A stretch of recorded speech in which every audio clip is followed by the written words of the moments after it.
You can remember Halina Dati, VP of Learning and Development from our opening session. And today Halina is again with us as a trainer, as a speaker, with her topic delegation and team collaboration.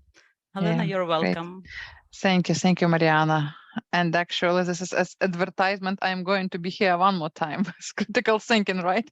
Yeah. It's always my big pleasure to meet with people, with colleagues, with those who we were not familiar with even before this meeting, because with this training, because SoftServe is a big company, and this is always a great chance to get people know and also to share some I hope useful information about delegation.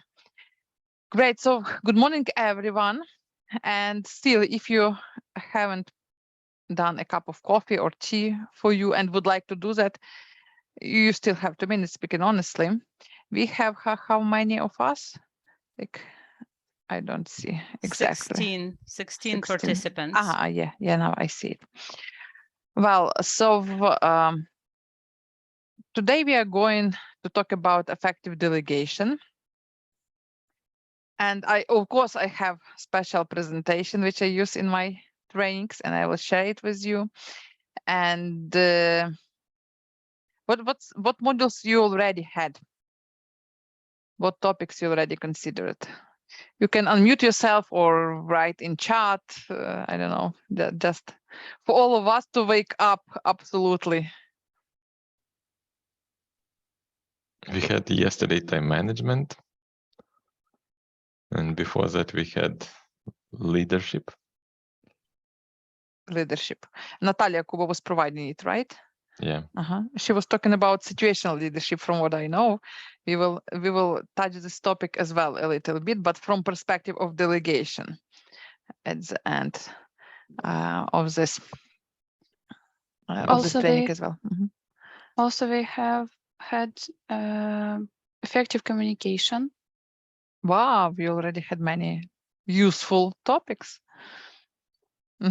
So yesterday you also had training day, and today you're going to have half training day, like 3 hours. Cool. Great. So let me share the presentation with you then, and let us start working.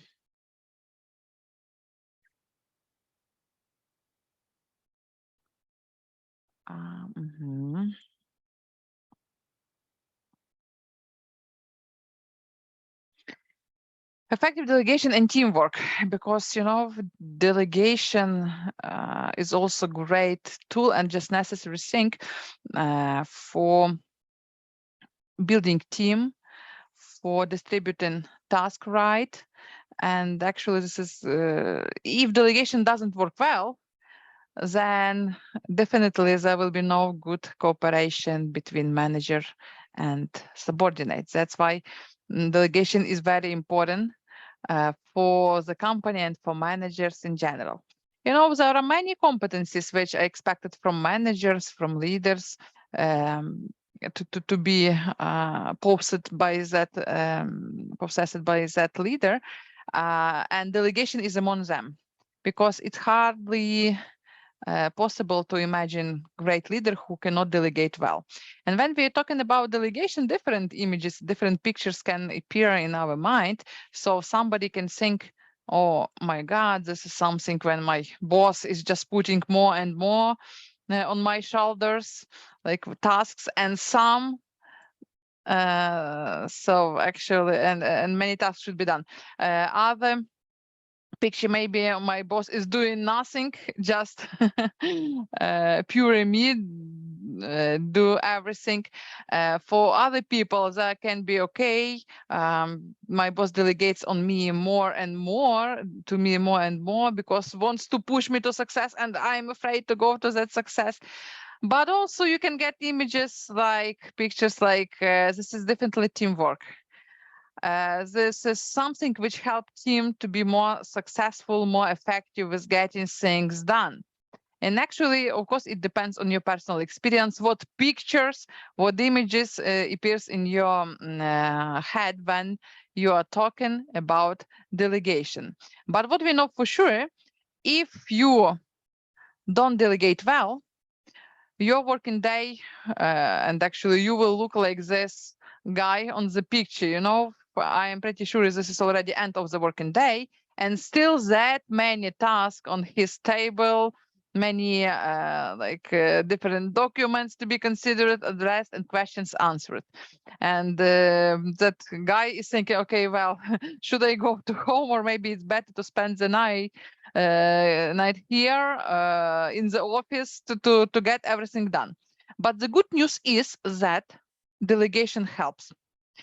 And from one side, like, nothing difficult, it seems, with the delegation. Just take the task and give it to somebody to get it done for you. But from another side, many managers fail with delegating, especially at the beginning of the leadership career path, in the beginning of the journey. And let us talk about what makes delegation effective. Before going to this exercise with the test, I would like to ask you, how many of you already had a chance to delegate something to somebody? Like, you can be supervisor, coordinator, not necessarily like direct manager with all the responsibilities. So who of you already had such experience, like delegating something to somebody? Can you please just, I don't know, either put some signs in chat, pluses, whatever, or just raise your hand? We have such Zoom opportunity. Are you writing something? Because I don't see anything in chat, and so now nobody. Oh, now I see chat. Okay, Irina Dovzhenko, cool. I believe Vyacheslav. everybody in his Vyacheslav. life should have had such possibility, because if you have any, like, even kids, you do it every day. If you have had younger brothers, sisters, or just in your childhood, if you had any friends which is younger than you, you definitely delegated some tasks to them. Nazar, I absolutely agree with you. This is a skill which is very helpful if in everyday life. By the way, I see many of you also raised hand, but like here in Zoom, you know that we have in Zoom, let me find, like, a reaction. Also, you can raise your hand with the reaction, and it will be highlighted on my desktop. Anyway, so what I would like to say, so for those who already have experience in delegation, either in work environment or home environment, life environment, doesn't matter, please check how well you do that. We have special tests to check from theoretical standpoint whether you delegate well or something should be improved for you. I am stopping sharing for the second and sending that test to you. I have prepared it already for you. Test for delegation. And then we'll share and tell you what you should do and actually what the test is about.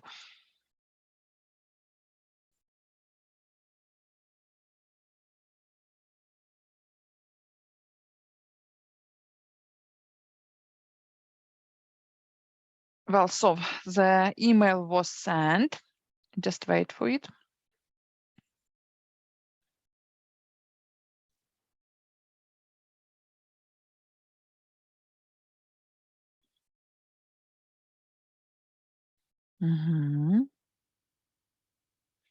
And let me share it. Look, what should you do? Can you see the test right now, right?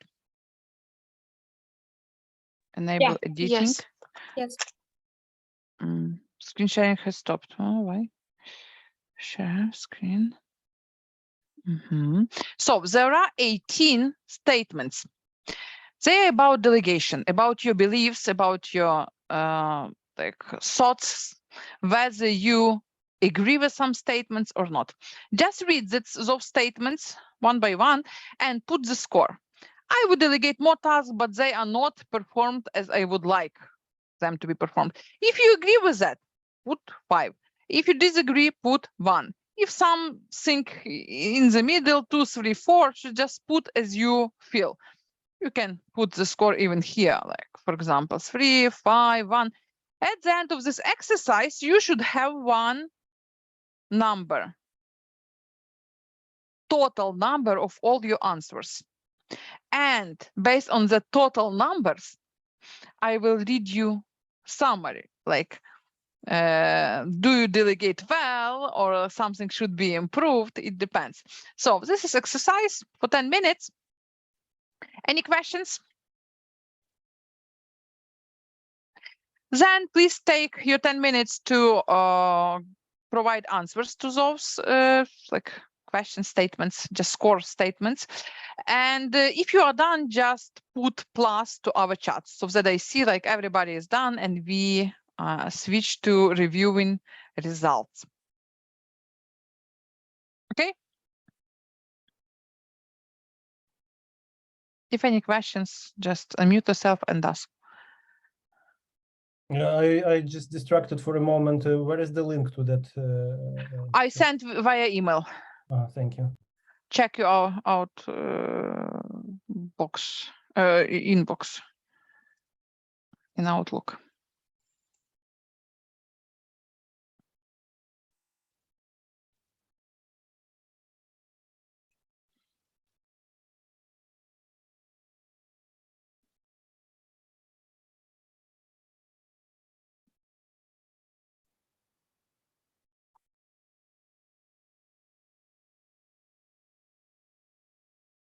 Start recording again.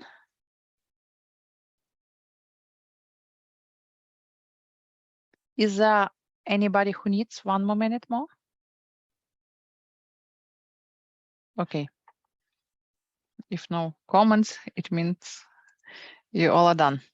Cool. So let me share my presentation again. And here is like results. If your score is between 72 and 90 points, I just showing this result to you because sometimes it's difficult to like just listen about numbers. It's needed to see them. If your score is between 72 and 90 points, then you are very weak in managing your stuff. A score between 54 and 71 indicates that your ability to delegate and your attitude towards it should be significantly improved. And even scores from 36 and 53 shows that you have something to work on. And finally, if your score is between 18 and 35, then you probably know well how to delegate tasks. So we can assume, according to this task, that those who got to the like last range 1835 delegate well. And if you got to that range, maybe you can spend next 2 and even more hours for something else, not for this training. But actually, I will appreciate if you stay with us and share your experience, tips and tricks, what helps you to be effective with the delegation. Let us move forward. Delegation. When you will Google delegation, of course, you will get several definitions. All of them correlates with each other, speaking honestly. And actually, I just like this one. Delegation is this assignment of authority, not just responsibility, but also authority to another person, normally from manager subordinate, to carry out specific activities. So in other words, this is something when you give to other people to get it done for you. And you know, when I was preparing to this training, I was looking for different materials, and actually was thinking, well, what's difficult in this skill, like delegation? Just take some task, find person, delegate to that person, and like wait, nothing difficult. And in one book, I read the statement that Delegation is the easiest skill in terms of understanding theory, but the hardest one for proper practicing.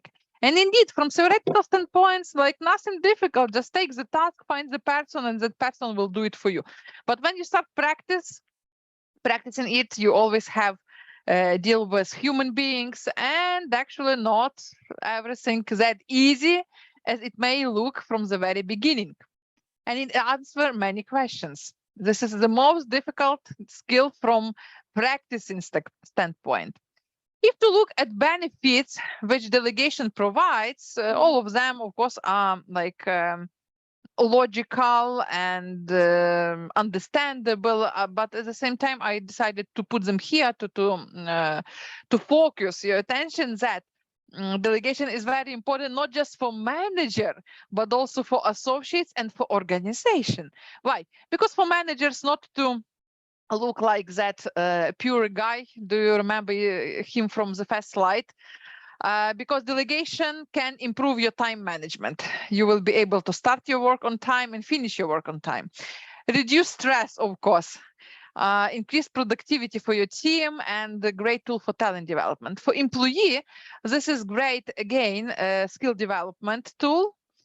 Delegation helps to improve self-esteem and confidence.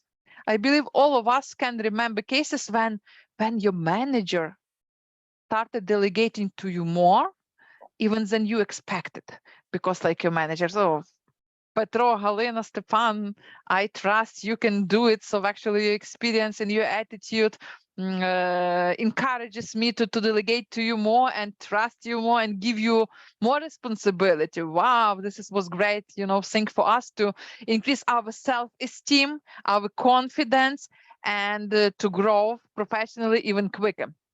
And of course, sense of achievement. And for organization, it's very important to have delegation competency well developed. First of all, to have nice teamwork, productivity, and also task pay fit. And I like the last one the most, because this is not something which is seen like which lies on the surface of the problem, but which is very important for company. Task pay fit.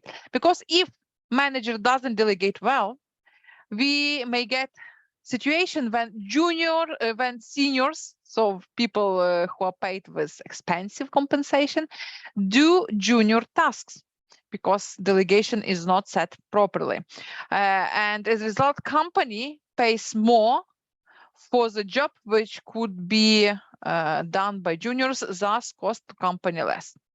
That's why important is to have delegation developed in managers well. And there are obstacles which block our delegation.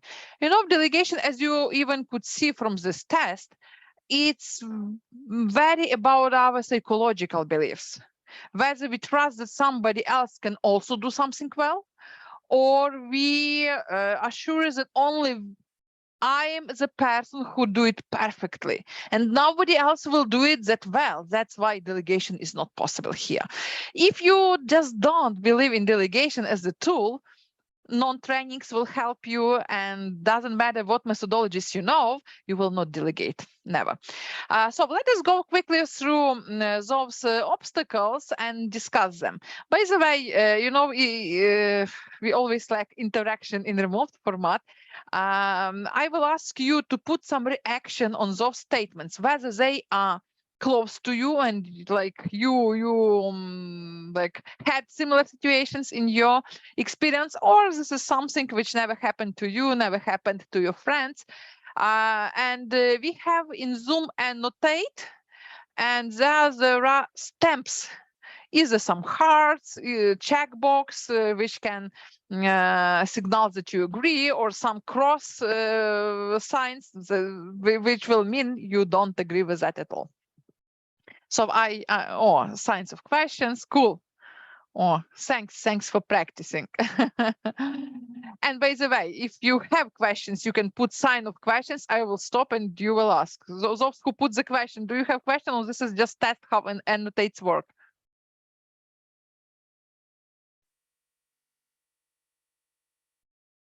If no questions, it means like it was depend on the case and context. Okay, so there is no time to delegate. We need results quickly, so it's easy to do the task myself. You know, this is like very common obstacle for us, especially for those who are not experienced managers yet, but just making first steps in managerial career. So I don't have time to delegate. I need results quickly. Does that mean I should do it myself? Of course, there are cases when indeed something should be done quickly. We understand situation is urgent and I as a manager should step in, get it done and get back to the customer. I don't know, to anybody else who is waiting. But please believe me, such urgent cases, they are not more than 10-20% among all the things we usually do. And many other questions should be just delegated. We should take enough time to train somebody, to prepare somebody for those types of tasks and delegate for the future and have much more free time for the future. Again, this is something for us just to think about, because when it comes in our everyday job to the need to delegate, I do hope that those obstacles will you will recall about them. They will appear in your mind again and you will tell, oh, I remember we were talking about this obstacle during the training. No, let me delegate. Let me find the time to delegate and not do all the things myself. Cool. Any questions, comments? And thanks for all your checkbox. It's always great to see that, like, I'm talking not to laptop, but to real people who react. If any questions, comments, you are welcome. While I'm looking for possibility to clear all drawings. Oh, here we go. Cool. If no, let us move forward because we have many other information and many tasks. Let us move forward. One more. I hate dumping jobs on people who are already busy. Sometimes we as the managers may think, oh, my team, my pure people, they are busy and I as a manager should jump on them even more. They will hate it. And something related to that. My employees will just gripe and be mad at me if I give them more to do.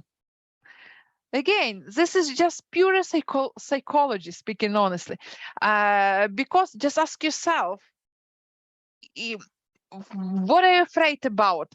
If you delegate more, your people will stop talking with you, will say not hello when they see you in the office, will not go with you to lunch, for example.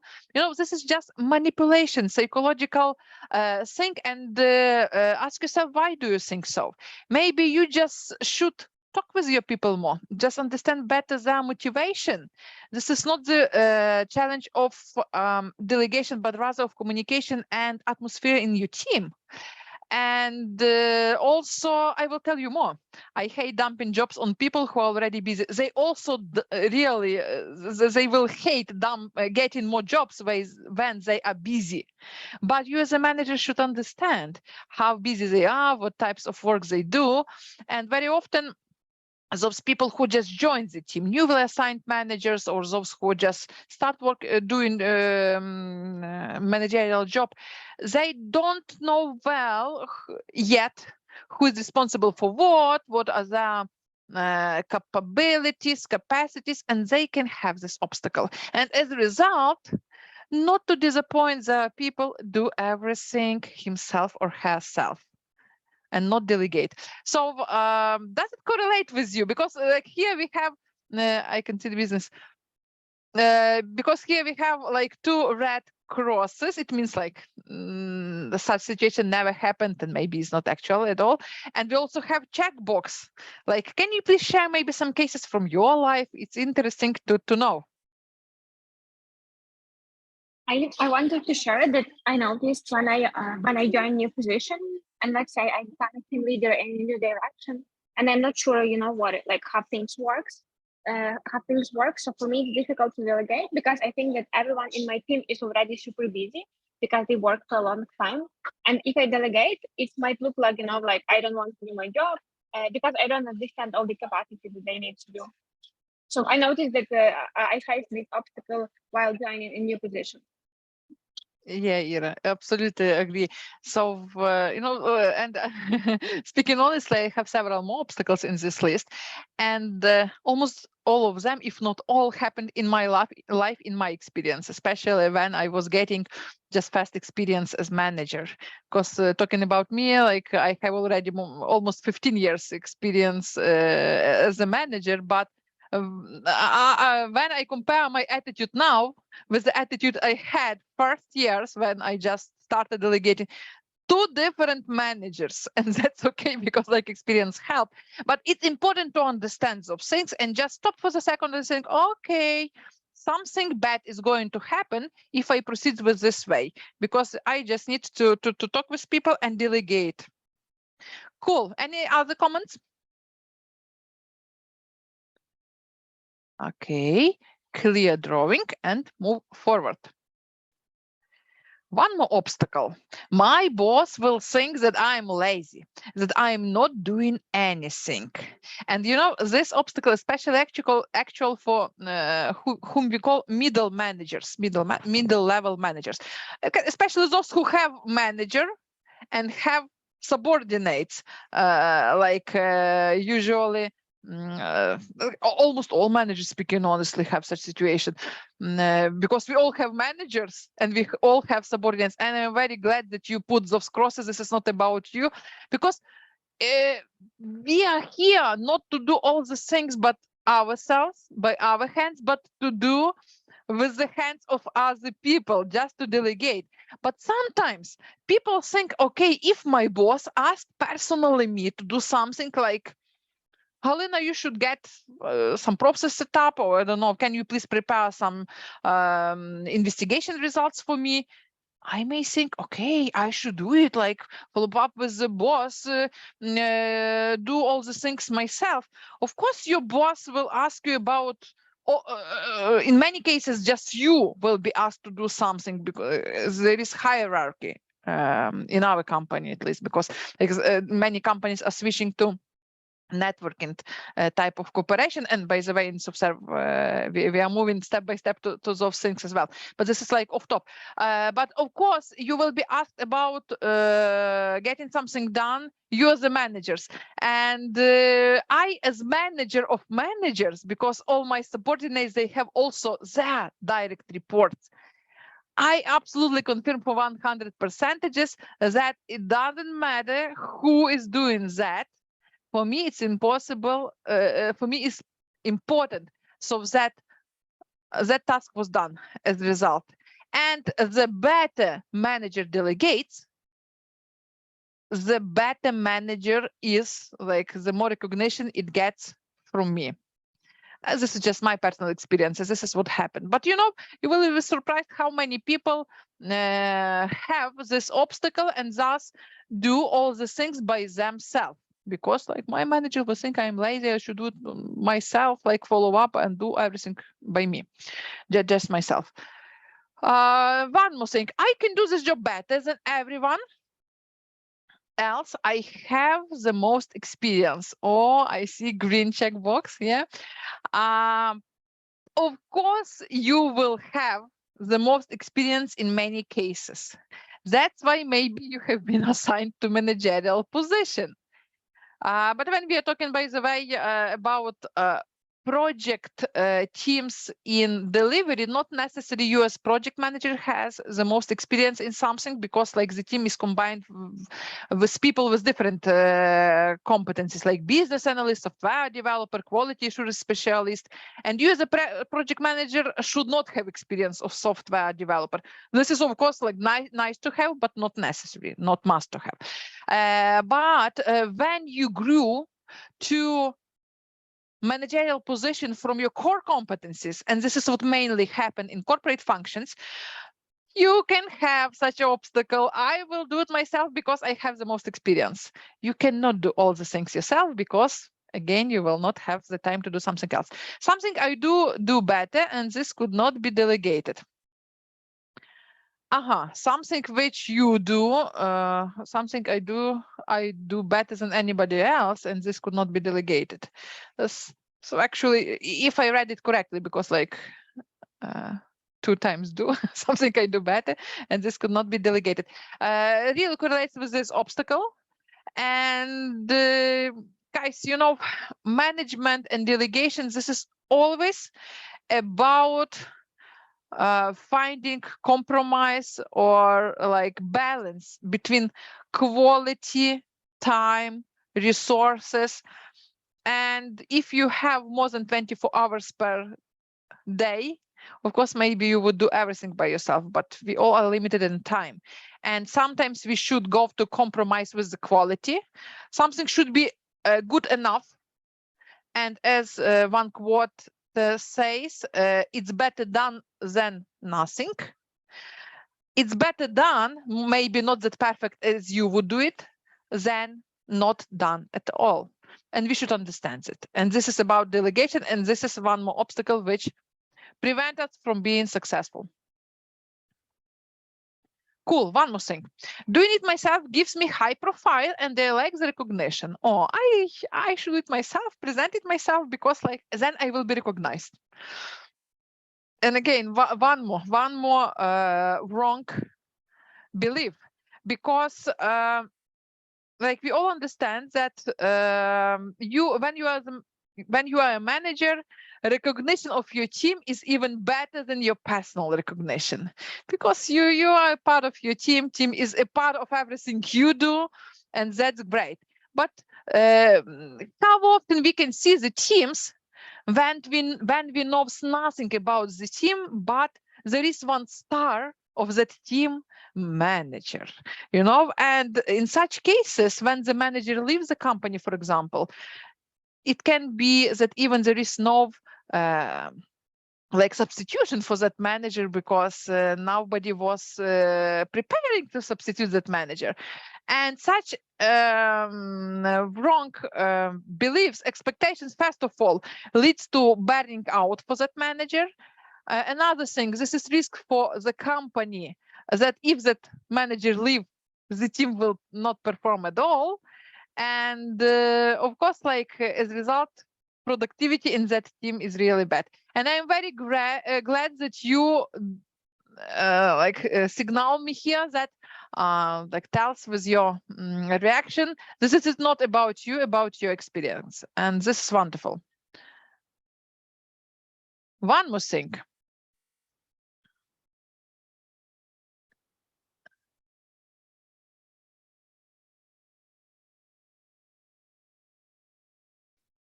It's just a habit. I do it almost before I realize it. Oh, it's difficult to imagine that situation. But you know, very often, like I was doing it all the time in my working experience. And when I get such tasks, such types of tasks, I just do it very quickly, because this is habit for me. This is what I do very well. So, you know, I understand that, and I remember one participant of similar training told me that, Helena, you understand, like, I understand I should delegate this task, and I can delegate it, but actually I would like it to do it myself, just to enjoy, you know, just to recall how it was when I was, for example, developer, or when I was just a specialist individual contributor who did a lot of such similar tasks, just to enjoy and get satisfied. So of course we can leave like some pieces of the task just to enjoy them. Maybe something is really very, very cool for us. But the main part of all activities should not be just a habit and you should do them. You should delegate them. You should get one more habit, delegate. I don't know my employees well enough to know who could do other jobs. Since this is something we even discussed with Irina, or who shared his experience, her experience. So when you join as a newly assigned manager, already existing team, very often you need several weeks, I don't know, to learn who is doing what is capacity of each your team members to delegate well. And the longer you learn about your team, the longer you will have challenges with delegation, because you don't know to whom you can delegate and how you can do it. So also, if you can delegate because you don't know to whom delegate, postpone all the tasks and just get familiar with the team, with the people, and talk to them. Well, so we are done with our obstacles. Would you add something else from your experience? Because many other obstacles, I just put here like some top, which usually happen. And like, would you add something else, which is really stoppers?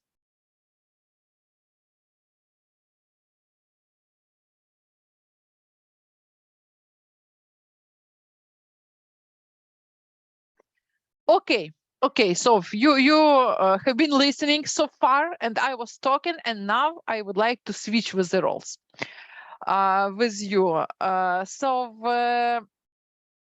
Those obstacles, those beliefs, those thoughts we just started with, so that like we understand that everything in delegation starts with our beliefs that somebody should be done by something should be done by somebody else or cannot be done, and you don't believe the delegation works. But if you believe the delegation works, and if you overcome all those obstacles, you will delegate. And we should understand how to delegate it right. As I already mentioned, like from theoretical standpoint, nothing difficult. Just take the right task to delegate, identify the right person to delegate to, and delegate it in the right way. But there is one tricky moment here, right? What does it mean, right? Right task, right person, right way. And I would like you to tell us from your experience, from your thoughts, what does it mean, right here? You will be divided to 3 subgroups randomly. You will get to some breakout rooms, and you will have 15 minutes for your team to answer this question. So the first group will tell us what is the right task to delegate. So you expected to answer like when we should delegate. And I don't mean when, like in August, in September, but what types of tasks we should delegate with and which one cannot be delegated. Never. What aspects should you pay attention to when choosing tasks for delegation? Another group number 2, will tell us how to find the right person. Whom should you delegate? What people should you not delegate to? What aspects consider about the person when you choose appropriate candidate, and so on. And the last group number 3 will tell us how to delegate it well. Because when you have task, when you have person, still something should be taken into account, how to delegate it well, what aspects should be considered, and what is allowed to do and what is not allowed to do. Is it clear? Cool. Then may I ask you just to make screenshot for you of this exercise? I made the screenshot and shared in our chat in Teams. Mariana, thanks a lot. And chat in Teams, but also when people got to breakout rooms, will they see that screenshot? Yes, sure. That is not connected with Zoom, just with Teams, Microsoft Teams. Okay. Well, cool. So now I am dividing you to 3 subgroups, and you will have 15 minutes. After that, we will have 10 minutes break.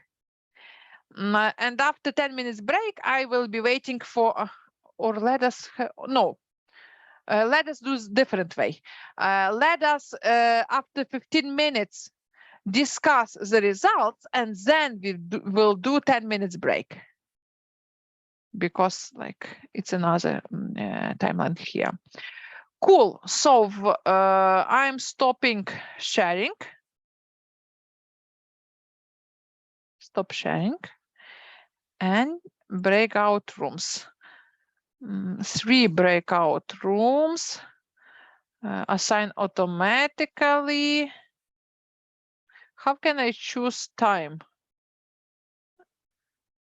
You have options. Okay, on another screen, not on this one. Okay, six people per group. And options we will have for this exercise 15 minutes and 60 seconds to return back. Cool. So open all rooms. So welcome back. Was it enough time for you? I do hope. Cool. So let us now quickly go through main outcomes of your teamwork, working groups results, and then we will have 10 minutes break. So the first team who was working, people who were working on how to choose the right task to delegate.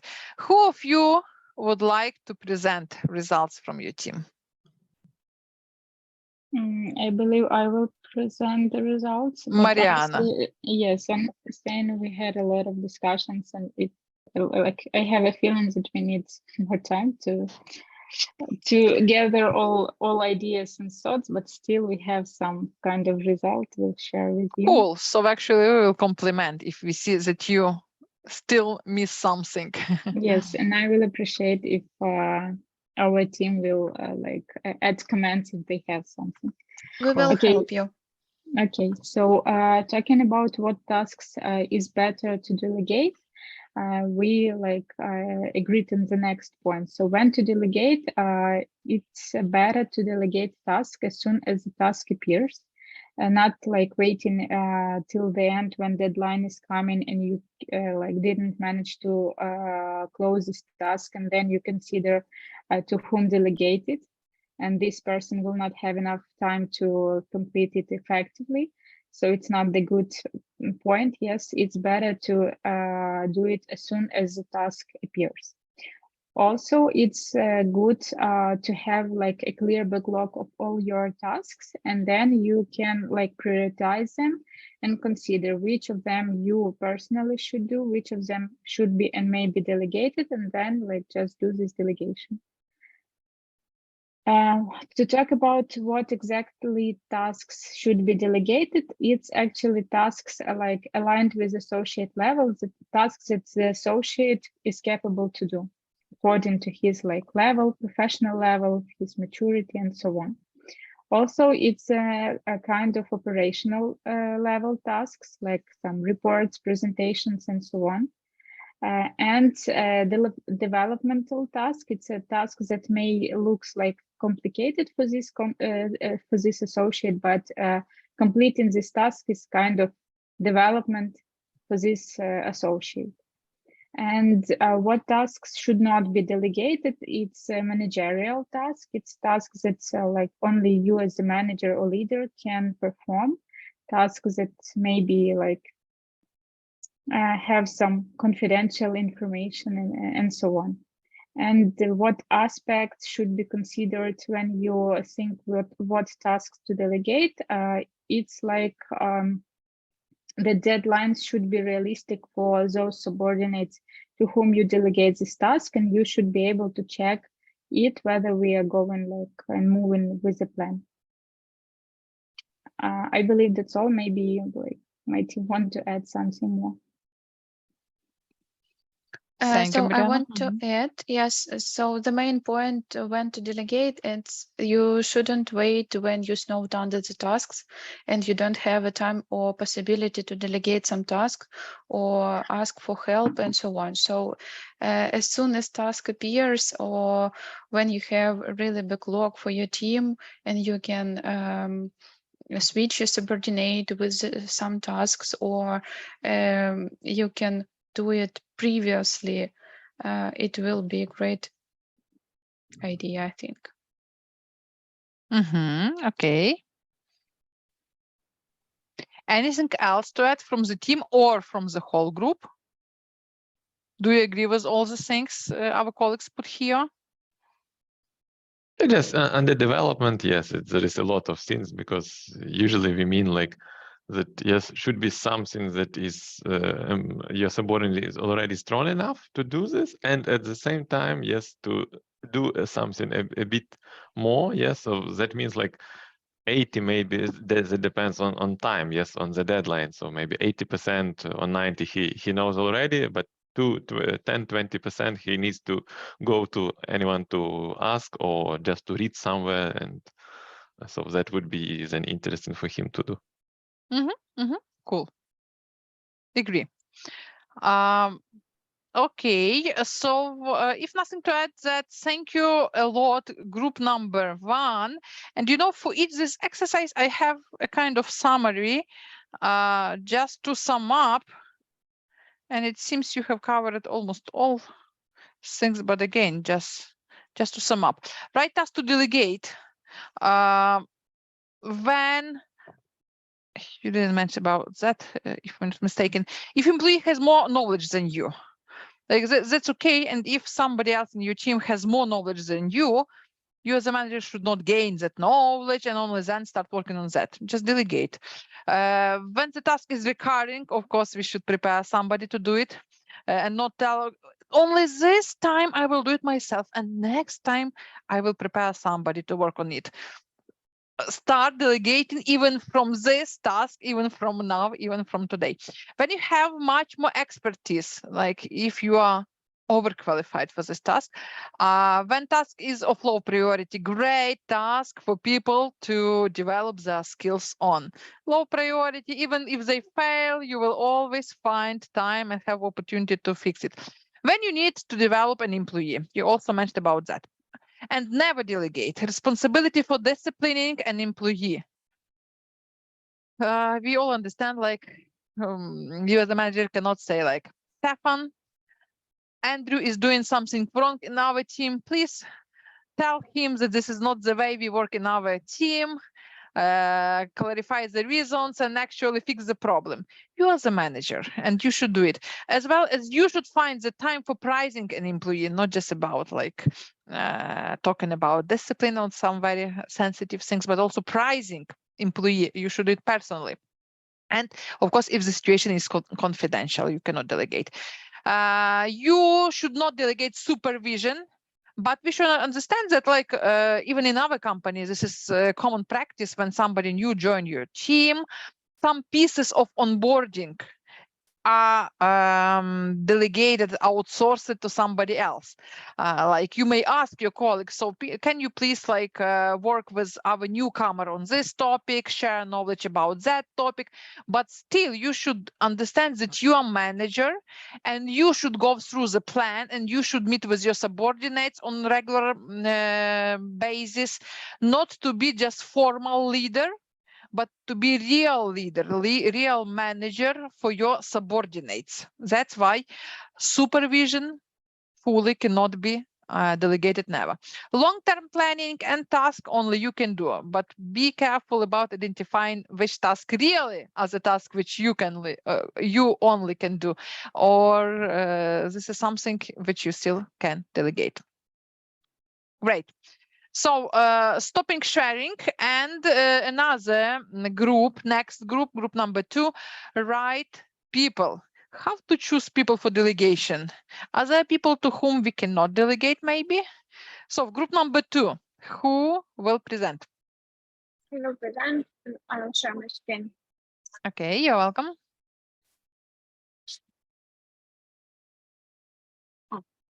So our task was to choose to which people we can delegate our task. So the first question was who is the best person to delegate, who is a good person to delegate. So first of all, this person should be capable to do this task. So let's say the person has to have some knowledge about this. The person shouldn't be totally new to the task, or at least we need to make sure that the person is capable to do this. Also, person it should align with the responsibilities of the person.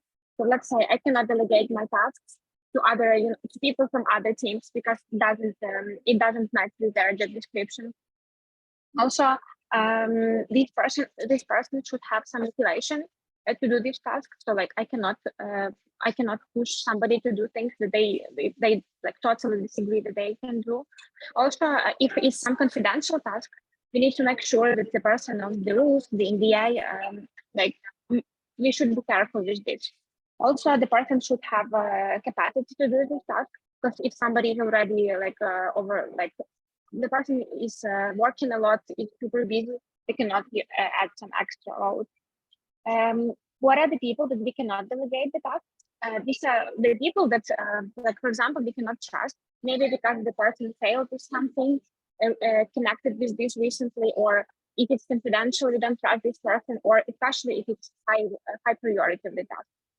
Also, if the person doesn't have proper skills, if the person is not motivated to do this, and like this, as I already mentioned. And what is important to consider while delegating is preferences of person. Let's say somebody is more numbers oriented or result oriented or process oriented. So it's also important to take this into consideration, pay attention to the strengths and the weaknesses of person, to pay attention to the previous experience of this colleague, let's say, and on the future plans. So let's say if somebody wants to be a manager, maybe you can delegate more managerial tasks to this person. Or if somebody wants to move to the marketing direction, we can delegate some, I don't know, brand or marketing activities. Yeah. That's it. Maybe my team wants to add something.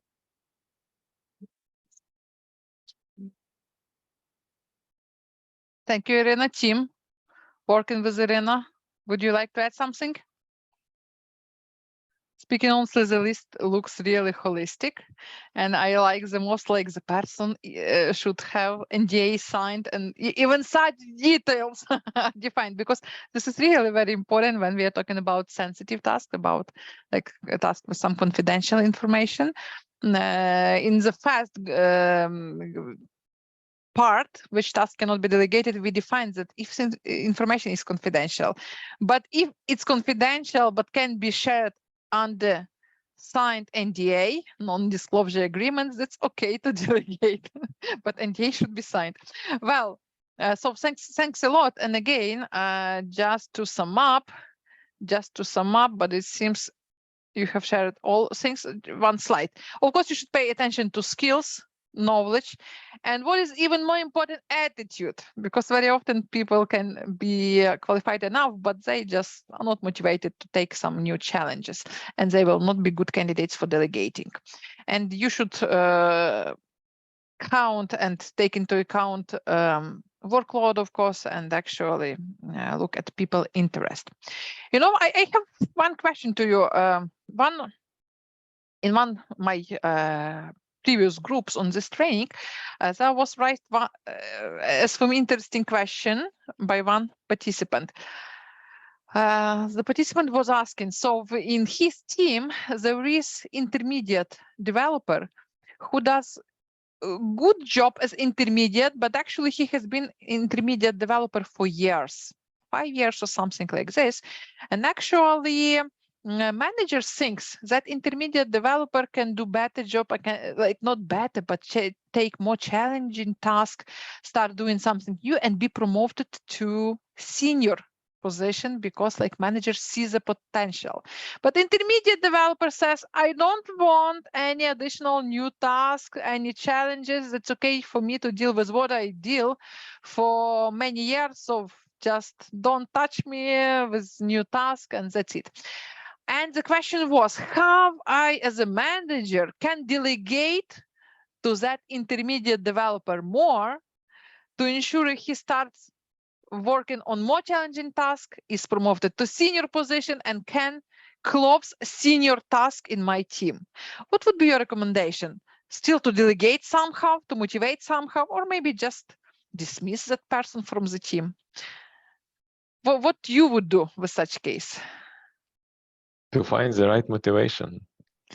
For example, which one? Just sometimes people treat like new position only like, okay, salary. I'm okay with my current salary. I don't want any more. Like I don't want more salary, so that's why I don't want any other position. Just maybe to explain that yes, the new position can bring not only the salary, but some other benefits. Okay, and if that person will be asking about salary increase doing the same job? I do perfectly my intermediate job. Can you increase my salary? So it depends, yes, for what we want to give these tasks, yes, because we were talking that we want to give these tasks, yes, to switch person to senior position. Okay, got it. Thanks, Nazar. Other thoughts? I think that in this case, termination is not the proper way to resolve this issue, but like per my perception, that's okay that this person do not ready right now to do more to promote because like he or she do not have motivation for that. He or she feels comfortable here, and that's okay. That in teams we have top performers, we have regular performers, and we have low performers. Yes, so it's better to maybe delegate this task to some people who are ready to accept this task and just do not like push this associate with accepting more challenging task if it's not like what exactly this person need right now. Yes, but in a long-term perspective, it's better to talk about like career growth and development of this associate and plan some maybe not very extreme but very smooth development and growth. Define this like motivation and create like long-term plans.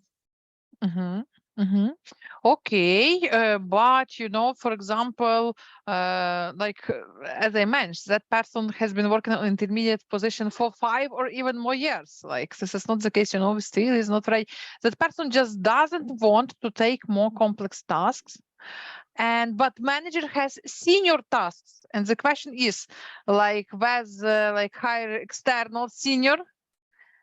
But what to do with that intermediate when when the task of intermediate level will be finished in the pipeline of tasks, or maybe I don't know how, the way the choice is between like dismiss the person or promote to senior position because there are more senior tasks in the team. So there are no other teammates that may pick up the senior task. Yes, it's a question only to that team member.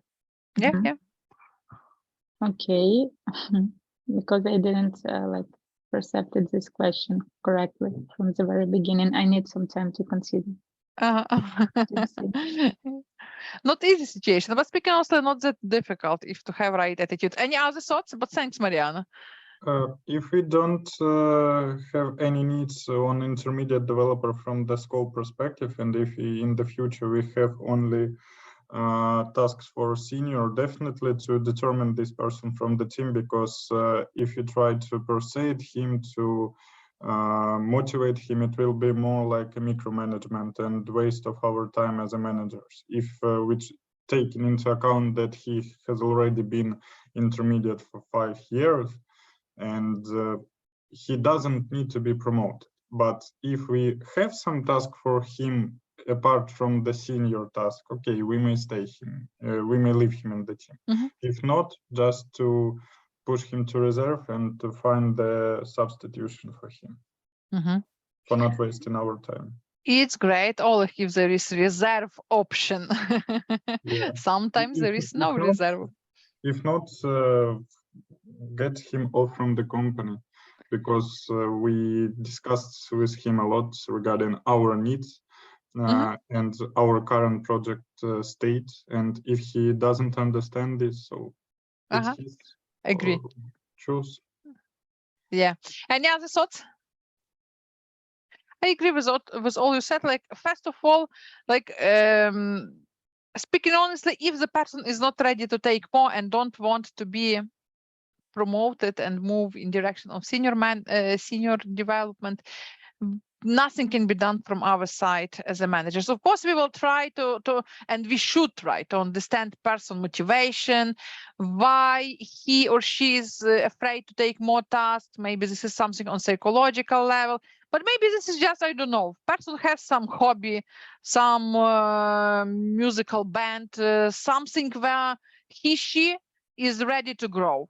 and like this type of work, this is just you know, without any ambitious for the growth, I mean intermediate development. And as long as such cooperation is okay for both sides, both for manager and subordinate, okay, let it begin, let it continue. But I agree with what you suggested. If no intermediate task, we should not push that person to success against his her wish on this.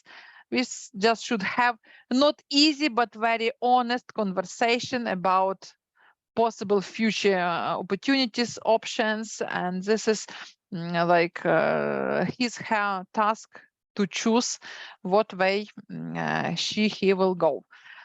So, but actually, summarizing, you cannot delegate more if person doesn't want to take more tasks.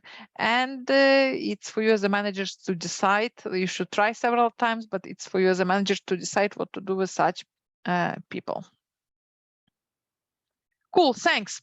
Right way to delegate. The last, but very important topic to be discussed in scope of delegation.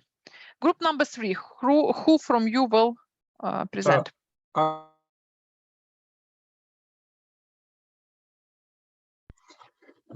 So yeah, I'll start, and if Tim has something to add, so do not hesitate to interrupt me.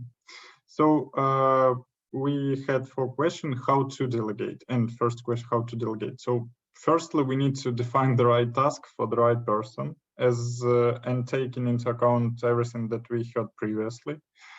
And depends on the level of maturity whom we are going to delegate. We need to choose the right way for delegation. It may be some coaching or supporting delegation, or if it's senior or something like this, we may fully delegate without our involvement and just to monitor their progress.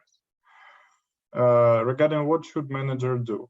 Manager should prepare in advance for the delegation and gather all needed inputs for the person whom we are going to delegate, just to ensure the work will be completed successfully. So the main goal of the delegation, to complete the work successfully from the manager perspective. Yeah, what should not manager do? Manager doesn't need to control every step, to not overwhelm the person with frequent questions every 5 minutes. How are you? How the work is going, and etc.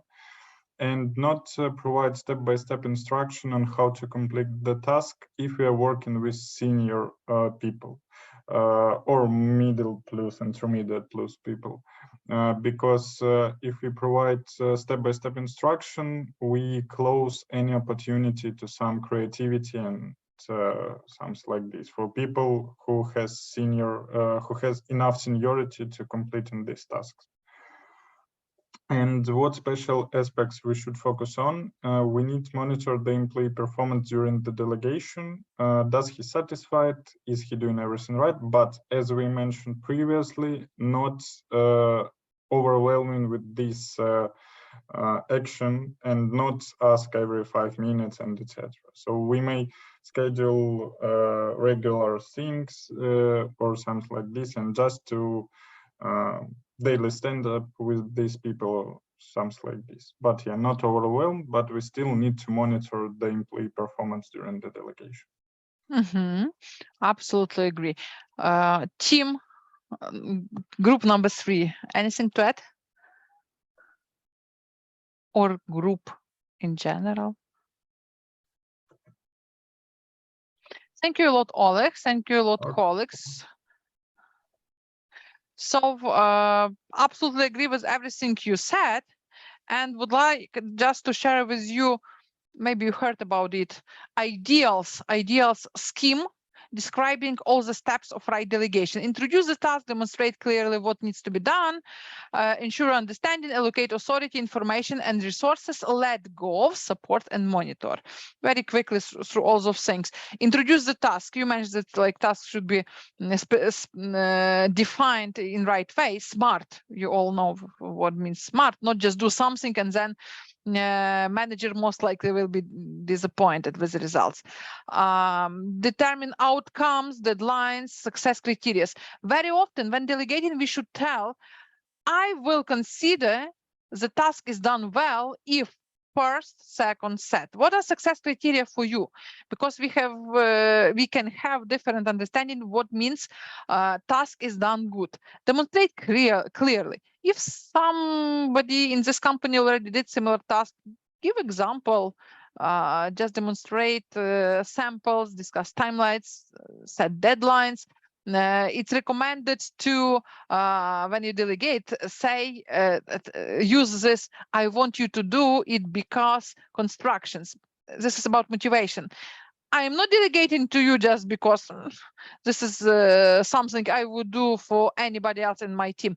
But I want you to do this task because we were discussing with you some time ago, you are interested in this topic.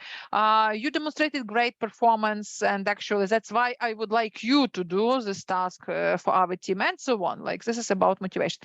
Ensuring understanding. It's strongly recommended to ask subordinate reports to reformulate how he/she got the task. You will be surprised in many cases that the thing you just described 5 minutes ago will be returned to you, reformulated to you in absolutely different format. And very often when you tell give the task and hear us, do you understand what should be done? Yes. Not necessarily yes, and not necessarily you will get what you expect to get. That's why communicate clearly. At this point, agree on collaboratively, agree on the follow-up methods. Oleg mentioned that it's important to follow up even without micromanagement, without overwhelming people with your attention. Still, you should follow up. And I absolutely agree. Very often, even from my experience, we are very good at defining concepts, setting the task, but then nobody follow up and nobody track progress, and as a result the task fail, or we understand it went wrong way at the final stages when it's very difficult to change something. So agree with the people how you will follow up, either with some meetings or with 5 minutes call at the end of each day, or you will meet once per week. It depends, but you should agree just to build expectations. Then allocate authority, information, resources, ensure the person has understanding what should be done, how should be done, has past needed trainings, in additional skills should be developed, and let go. If you agreed all the things, what should be done, how it should be done, what outcomes, how do you follow up with each other, so step back and let them work, not interfere with your useful recommendation every time, every day, every hour. So employee should understand if he/she needs your comments, he/she will contact you. And don't allow for reverse delegation. Do you know what reverse delegation means? How do you understand reverse delegation? Don't allow for reverse delegation. Maybe it's like you delegate something to somebody and the person is delegating to somebody. Not just to somebody, but back to you. When you delegate it to your subordinates, and subordinates very quickly delegate it back to you. I remember I was participant of time management training provided by Volodymyr Semenishin. I believe you know Volodymyr Semenishin. He is division president in our company of one delivery directions right now. Many years ago, not that many, but I don't know, maybe it was 5 years ago, speaking honestly, he was providing time management training in our company, and he gave nice sample with the article. I don't remember its title. It was about like comparing delegating tasks with monkey which are on your shoulders. Maybe you also like read this article because it was very popular, and I remember it was shared through the company by many people. And the main idea is as follows. When you are a manager and have many tasks to do, so those tasks are compared with monkey, which sits on your shoulders. For example, you have 20 tasks to get done and 20 monkey sits on your shoulders. When you delegate some tasks to your subordinate, the monkey jumps from your shoulder to shoulder of your subordinate. And very often we can feel like Superman who should help all your subordinates with everything, and there can be case, just imagine when you go through the office and your subordinates approach you with a comment like, Andrew, you delegated me task with like getting something done with the department, but you know, I'm calling to them the whole day, nobody answers my calls, I can't reach Stepan from that department, I can't agree on the approach, so I don't know what to do. And like, it's human being habit, I don't know, psychological preferences to escalate any issues we face with to our like managers, just to mitigate risk and just to reduce risks for ourselves. And if we as a managers don't allocate enough time and manage those cases properly, but tell, for example, oh, you cannot reach those people from that department. Okay, I will try to call them myself. I will try to solve this issue to you, and then you will proceed. Okay. And your subordinate will tell, okay, thanks a lot, my dear manager. And at that moment, the monkey jumps back from your subordinate's shoulder to your shoulder. And if you have several such cases, you will get to your office at the end of the working day with many monkey jump back to your shoulder. And at the end of the working day, the situation may look like this. You are sitting with all many tasks. You remember that pure guy from slide number 1. With many tasks, you don't know what to do, and your subordinates just knocking the door and asking, my dear managers, did you have a chance to solve this issue for me? Did you have a chance to reach them? Have you managed to clarify this question to me? Because this is obstacle for me to move further. And like, if you look at the holistic picture, you are really bottleneck in your team, because you got all the issues on your shoulders and all the monkeys are sitting on your shoulders. You allowed reverse delegation. And what is a strong recommendation, in particular by Dale Carnegie? This is the business trainer, I don't know, scientist who was investigating the best managerial practices. He recommended that before taking some task back to you, or when your subordinates like notify you, oh, my manager, we have got the problem, ask that subordinate not just come to your office with the message, we have got the problem, but ask them to get prepared. First of all, dear subordinates, when you see some escalation points for me, please come to me prepared with 3 reasons, at least one reason, why do you think it happened? 3 possible solutions, and recommended 1 solution, how we can solve it as the best solution. And why do you think the solution is the best? And you know, when people need just to sit down to analyze the reasons and to find 3 solutions, and moreover choose the best solution, they will not need your help. But again, this is just human being psychology to escalate the problem back, to notify managers, to reduce the risks. And and the monkey jumped to your shoulder. So the recommendation is your subordinates can come to you. You definitely, there can be cases when you should step in as a manager, help, but still ask yourself all the time, on which shoulder the monkey remains after conversation. I, as a manager, can give recommendation, can clarify the picture, but your subordinate should go out from your office with the monkey sitting on her shoulder. Because if you remain responsibility on your shoulders all the time, you will be bottleneck for your team. So it means reverse delegation, and I like that article with comparing like managerial practices with monkey jumping between our shoulders. Does it correlate with you? Does it make sense what we just discussed?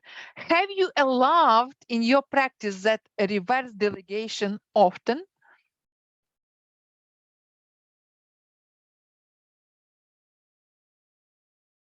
Tell me something. Are you still with me? Are you still following what we are talking about? Sometimes it happened. Okay. Just be careful with that reverse delegation, because we as a manager should step in and help, but still task should be assigned to subordinate, and she should be thinking about that, should feel accountability, responsibility, and be motivated to push it, not just wait for you to push. And support and monitor. Many methods to support and monitor. Just agree how you do it through chat, meetings, reports, email, whatever, but you should follow up till the task completion. That's it from my side. Any questions, comments, or let us switch to break for 10 minutes.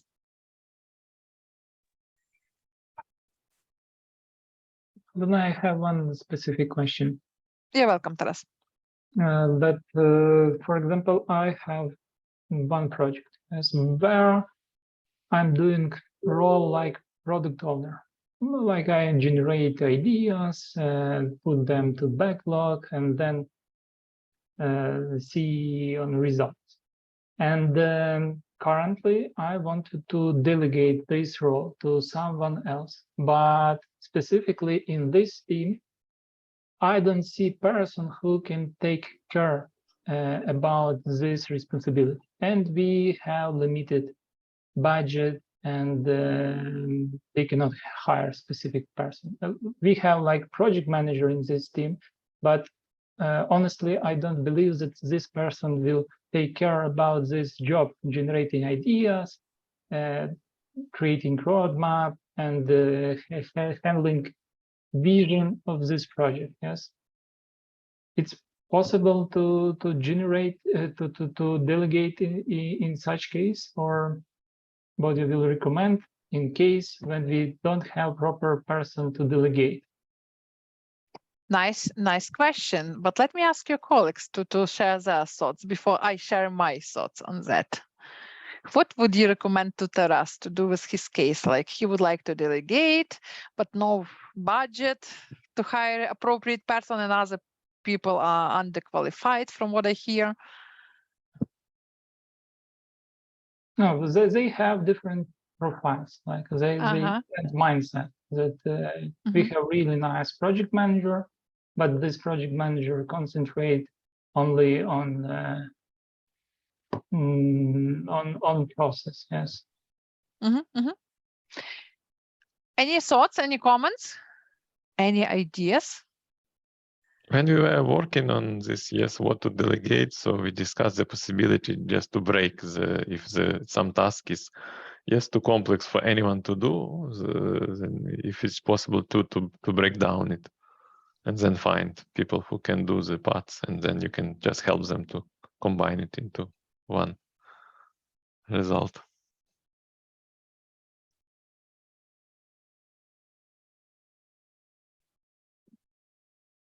Taras, any reaction on Nazar's comments? Or you haven't got the idea?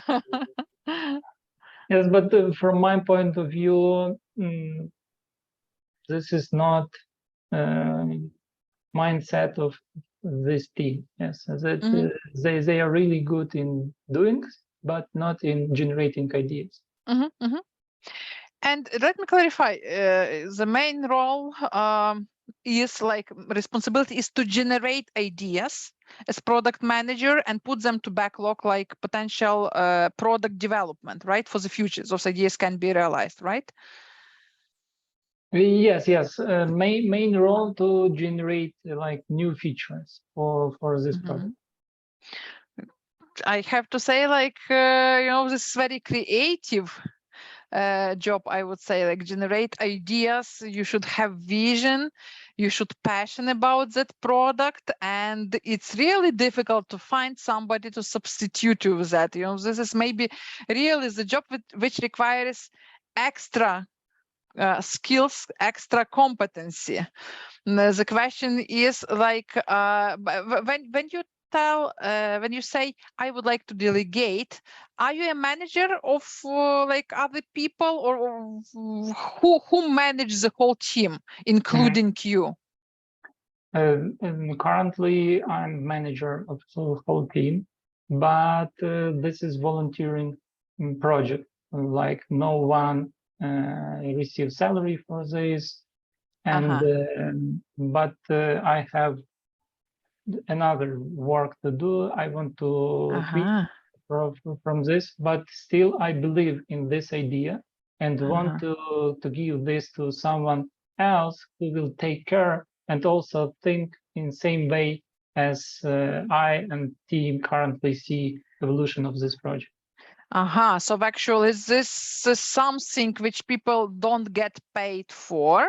Yes. Right, and you cannot allocate more time for that. That's why I would like somebody to help you with that, like substitute you, right? Yes, yes, yes. Oh, this is not, you know, common situation for delegation. And because when you delegate, you always should understand what resources you have, you know, to hire one more person, to pay the salary, to require from that person. And here, you know, I have got one idea. Here is not the, you maybe heard that people distinguish a lead by authority and lead by impact.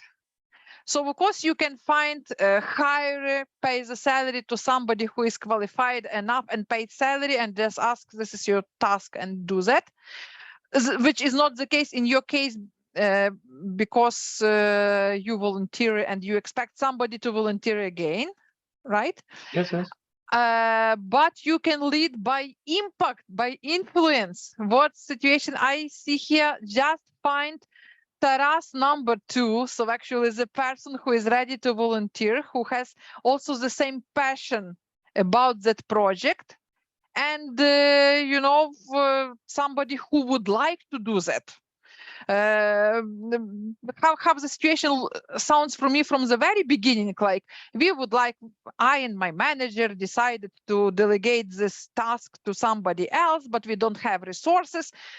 The solution can be get resources, pay the person will do that. This is not your case, but maybe can be. I don't know if you find resources, but here you should just, you know, promote it better, ensure you will find appropriate person. That person will have enough recognition, because when people volunteer, for me it's important to recognize them. If we cannot pay, like, you know, in dollars for their cost, let us at least recognize and give enough recognition. But there are not easy tasks to resolve. Like you just should find people who will join you in your passion about such projects, and just demonstrate to them what benefits they can have. Maybe cooperation with great people, maybe gaining additional experience, maybe getting additional recognition through the company, something else which might look for them as benefit. And you should sell this idea and those benefits to that people. And of course, a lead here not by authority. I am your manager, I am giving this task to you. This is not the case, but lead by impact. Demonstrate how cool it's to join this project, so that people want to join this project, and you can find substitution for you in such a way. Okay, thank you. Great, guys. Thanks for sharing this case with us. Dear colleagues, so thanks a lot. And take your 10 minutes for break. See you here at 12 a.m. Ukrainian time. 12 p.m. 12 p.m. it will be. Okay. This is midnight, not midnight. Yeah, 12 sharp. Okay. Yeah, Thank you. 12 p.m. And thank you, Mariana, for renewing recording.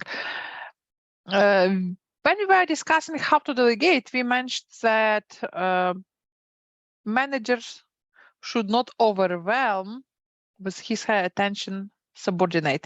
In other words, not to interfere to the working process, not to make what we call micromanagement. Like asking every hour, like, have you done this? What troubles you have? Can you please show the progress?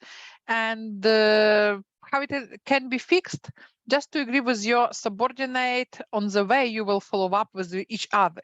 Because of course we should understand also managers, they just, you know, this care about results. And that's why asking many questions. But you will be surprised, but there are cases when micromanagement is welcomed. And moreover, subordinates expect manager to help them on to check the status every hour and like to be available for subordinates lots of time during the day. And actually, situational leadership, you considered this topic a little bit during leadership session you had with Natalia Kuba, gives good answer when it's recommended to and how it's recommended to like interact with your subordinates. Since you already heard something about situational leadership, I will be asking questions also to help you to recall what you considered with Natalia Kuba and maybe get something additional from delegation perspective and from teamwork perspective. So let me share my desktop and my presentation again. You know, personally for me, understanding what situational leadership means and how it works, in particular in delegating, opened my eyes many years ago when Pusely Consulting Group, this is a training company we cooperated with, and they came to us with a series of different trainings, managerial trainings. It was maybe 10 years ago, really far ago. And they actually explained to our managers how situational leadership means and how it's recommended to delegate and interact with your subordinate. And really, for me, it answered many questions. That's why I decided to include situational leadership to delegation training and to teamwork training, because it really answers and gives the clue in what cases you should interfere to the working process and ask many questions and to support your subordinate every and each hour, and for which cases it's recommended just to delegate and forget about this task and just wait for final results. Who can tell me what is the main idea of situational leadership? Who can recall us that?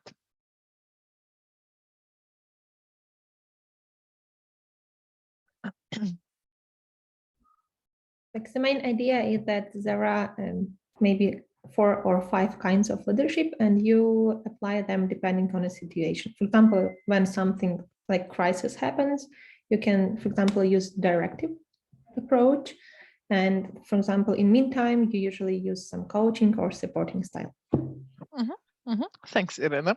I like there are 4 or maybe 5. There are 4 at least. In the theory we consider, and then Natalia Kuba shared the same, but you're absolutely right. Like a different managerial behavior should be applied in different situations, which is situational leadership. And if to talk about skills of managers, we always appreciate when our managers are flexible and not just apply the same behavior and the same attitude, the same approach to all subordinates, but they look what approach is the most appropriate for this particular subordinate and behave in this way. So in the center of situational leadership, there is job maturity concept. Like we all have some job maturity depending on each particular task. And our job maturity, this is just to recall you quickly because I'm pretty sure you already know about that. Job maturity is defined based on our skills, what experience, what knowledge, what skills we have on some particular topics, and also on our psychological motivation. Because very often we can be really guru in doing something, like have got great experience, have completed many similar projects, but we are not motivated with moving with it further. And it means that our job maturity in this particular case, in this particular project, will not be that high. By the way, job maturity for people are defined for each particular project, for each particular task, because we can have high job maturity, for example, I don't know, for defining concepts for new projects, while really low job maturity for getting done something, for implementing in different industry, in different area. It depends. And my favorite question here, this piece of discussion, taking into account job maturity is defined on skills, knowledge, expertise, and motivational psychological motivation.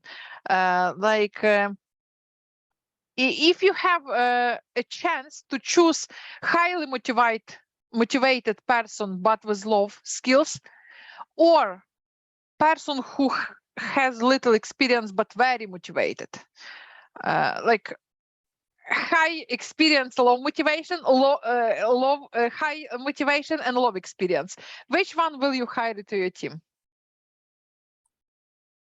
With high motivation. Why do you think so?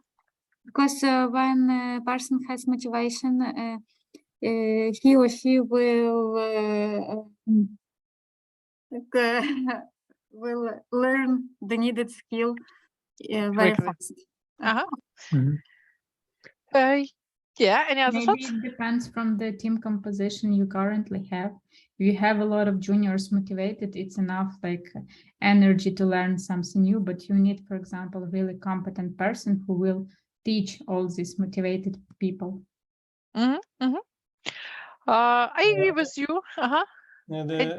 From what I learned from previous sessions, the job maturity level is defined by the lowest indicator. In this case, we have psychological motivation low, then the job maturity level is going to be low. Then we are better to actually ignore the skill, knowledge, expertise part. So this could be another approach. You're right. So what you're talking about, if, for example, we have person who has a low motivation, like 2, and 8 skills, expertise, so job maturity will be the lowest one, 2. Yes. Vice versa, like if we have red 2 and 8, still will be 2, like we consider with the lowest one. But my question is, if you had a chance to hire either like with black indicators or with red indicators, which one will be hired? You know, low expertise, high motivation, or high expertise, low motivation? And well, my point, no, well, my thought is that it's better to take the person with high skill with low motivation, because motivation is something which may vary. Today you are really highly motivated, but tomorrow you found out, especially this is the case for young professionals. Today he is a young motivated front-end developer. Tomorrow he is a young motivated artificial intelligence developer, and in the half of the year you are left out without any front-end developer for your project. This is just an example. And if you need the stable work to be done, maybe not really highly motivated, but the stable result, like there is a proverb, the skill you cannot lose. So it's better to be in the safe zone, to hire somebody with a high skill. Maybe you will find out the ways to motivate him, to raise his salary. I don't know, some cookies. Okay, vacations. nice point of view. Thanks, Vyacheslav. And colleagues, do you agree with Vyacheslav? Or maybe with some opposite thoughts? Actually, the same can be applied to the opposite idea, because if you have an unskilled person but highly motivated, that person could gain that skill in a pretty short period. But however, I'd rather agree with Vyacheslav's thought over this, but still there is a room for discussion. And everything depends on the case. Mm-hmm.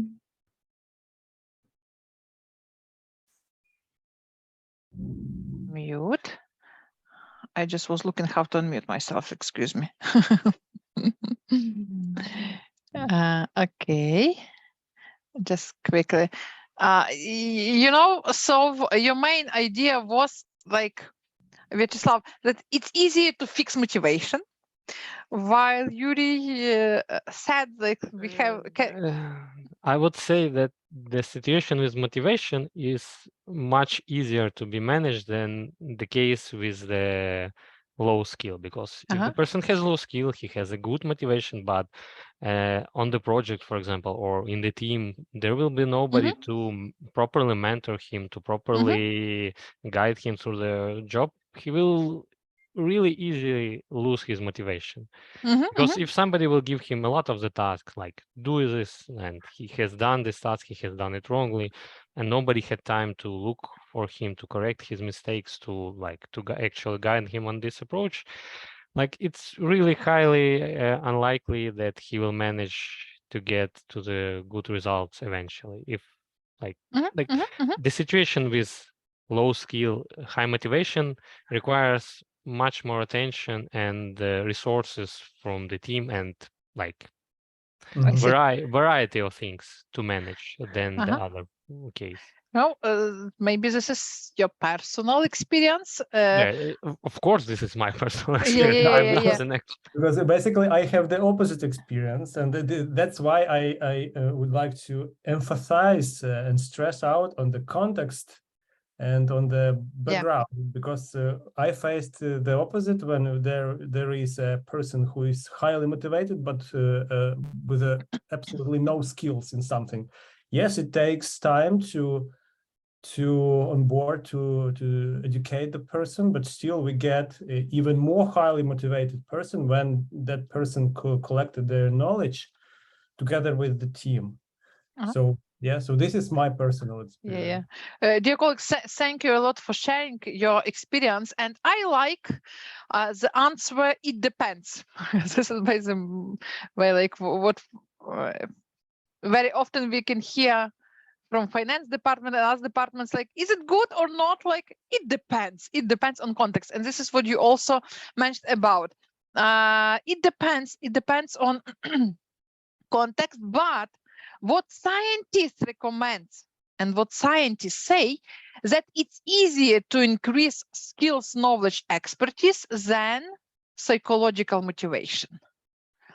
It's much more difficult, as they say, to work with psychological motivation of people, because we never know what's really broken people. Maybe they had just terrible experience in previous company when somebody disregards them, their ideas, and it's possible, but it's very difficult to find for managers a way to motivate people, because motivation, talking about motivation, I believe that we can stimulate somebody for doing something with paying high salary, with like some benefits. Motivation always comes from inside of person, like what motivates us to do something, what is our motive to do something. So that's why, like, scientists also confirm that it's much more difficult to work with people motivation than increasing skills. That's why if you're looking for long-term perspective cooperation, it's recommended to take highly motivated people and help them to gain necessary skills. But vice versa, if you need to close a short-term task and very quickly, then you just take really qualified, knowledgeable person, motivate stimulate with like higher salary, whatever. Your cooperation, that person close some questions for you, and that's okay. It absolutely meet your expectations. But we should understand like what scientists recommend. They recommend that it's easier to work with motivated people, even though they are less experienced, than vice versa. And also we should be aware that when we take not motivated person who agree to do something for us just for high salary, for example, this is rather subcontractor for us than person who will who will become really long-term team player for our team. But again, we are working with human beings, and it's art of management to recognize potential, to find right words to work with the people. This is just, for you to understand what scientists recommend and what works like the best according to researchers. So summarizing, it's easier to improve skills expertise than motivation, but it depends on you what decision to make, whether to hire one candidate or another to your team. And what we know for sure, all our people have 4 levels of job maturity. And depending on their job maturity level, we as the managers should behave in some appropriate way they expect from us. That's why usually managers who say, I don't care who is in front of me, what subordinate is, whether experienced or not, like they should know my style of management. I like clear instructions, I like control. This is my managerial style. Like these are not successful managers nowadays who are not flexible with changing managerial styles, because you should pay attention who is in front of you, what is your subordinates preferences and expectations, and when you apply that behaviors they expect from you, you will be successful, and they will be successful along with you. So the first level of maturity, and actually the style of management from our side, is simple instructions. When people have really low job maturity level, they are newcomers in our team, or they are new for some new type of tasks, we should go with simple instructions, with what we call micromanagement. And here is the case when micromanagement is appreciated by subordinates, because they expect from you clear instructions, short-term tasks, just to ensure they are on the same page with you, with understanding how you would like to get this task done, whether you have the same understanding, the same philosophy to getting things done. And it's important not to give too big duration tasks, but put 2 hours to check how employee will get it done, especially actual for newcomers. And in this case, we as the managers tell what should be done, how it can be done, and check the progress on regular basis. Like communication is done, you see, from top down, because like newcomers, we can of course like hear and listen to her opinion, but it's recommended to give simple instructions, and you the managers tells how should be done and what should be done. Also, in such types of communication of job maturity, we communicate a lot about task and less about relationship, about family, about hobbies, about other things. Because we should understand that for such types of our subordinates with low job maturity, it's important to gain that confidence they are on the right way for growing further, and that's why they would like to have simple instructions. And I remember, again, one lady was a member of delegation training. She's now even director in our company on really high position. But when she joined, she was senior, something like this, already has great CV and great achievements in other company. And when she joined our company, she shared with us later her experience. She said that I expected my manager from the very beginning to give me some simple tasks just for us to get aligned on understanding visions or how we do what we do. And my manager gave me some task, I don't know, really conceptual. And I was afraid, that lady says, I was afraid to approach him. I was scared to approach him with questions. Whether I do it right? I need your consultancy, how to do it. I need your verification whether I'm on the right way. Because I was scared to ask these stupid questions. I didn't know I can do it. But I needed very much his confirmation and his feedback.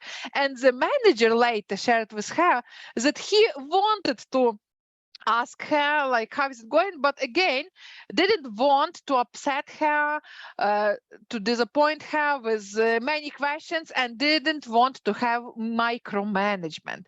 And you know, this is like really bright case when both of them needed simple instructions. Both of them assumed this is job maturity level number 1, but also, both of them were scared to follow right approach, and micromanagement was needed then.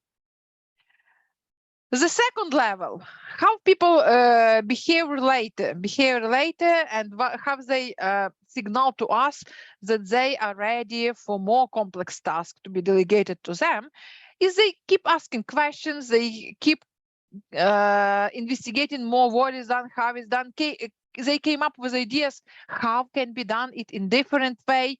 They connect more to us as a team. But you know, still we communicate top down. I mean, like we as a manager says what should be done, and not necessary like follow the approach which is recommended by subordinate, because we're still not sure that subordinate proved his experience and his way of working in our eyes. What is the next level of maturity? Please help me, because you already heard it. Participation. When we say participation, what kind of behavior our subordinates demonstrates for us? Next level of maturity.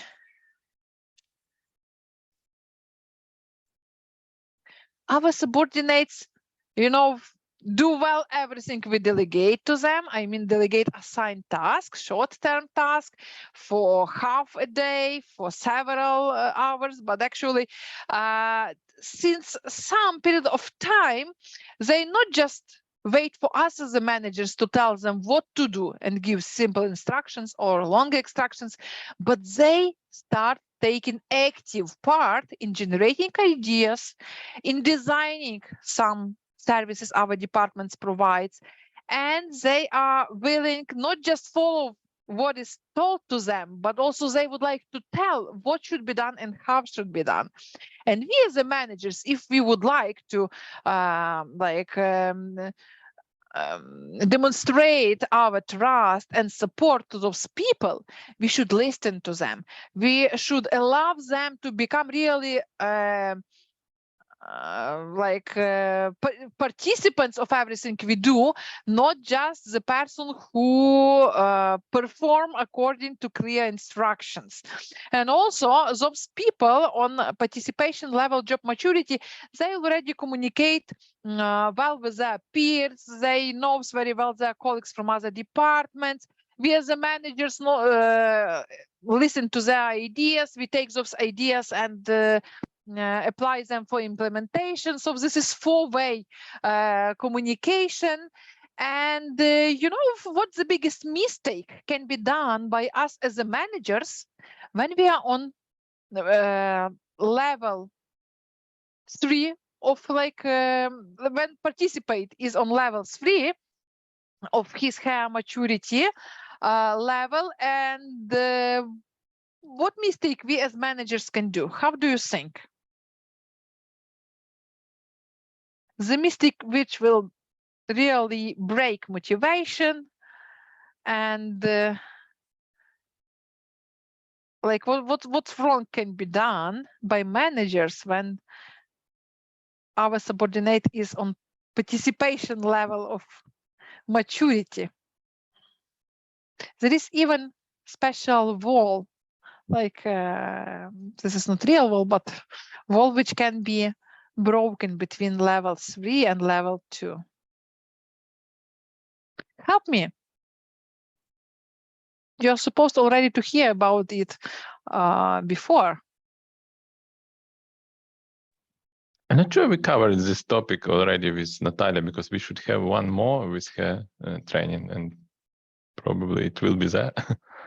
Aha, you still haven't covered. Oh, okay, because okay, about that leadership, you didn't consider situational leadership yet? I think no, we do. Do you know the last topic, Mariana? What will be? Mariana, you postponed it? No, we just have 3 separate sessions with Natalia Kuba, so I'm not sure which part was covered. Aha, thank you, Nazar, because I was told that like you already considered a little bit situational leadership with Natalia Kuba, but if you postpone that session, it changed the situation a little bit. Thank you, Nazar. Okay, I will just focus more on that. Talking about those 4 job maturity each of our subordinates can have, like, of course, first 2, they're about simple instruction, about connecting people. When we really give instructions to our people, direct messages, and employee can generate many ideas, but not necessarily we will listen to those ideas, because they didn't prove to us they are worth listening from our side to those ideas. But when employee demonstrates more readiness to contribute to concept development, readiness to pick up and take more responsibility, it means subordinates maturity level is number 3, participation, like participate in defining concept, in defining what we do, how we do.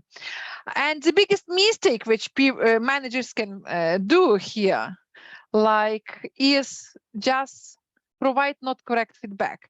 We always should be careful with feedback providing.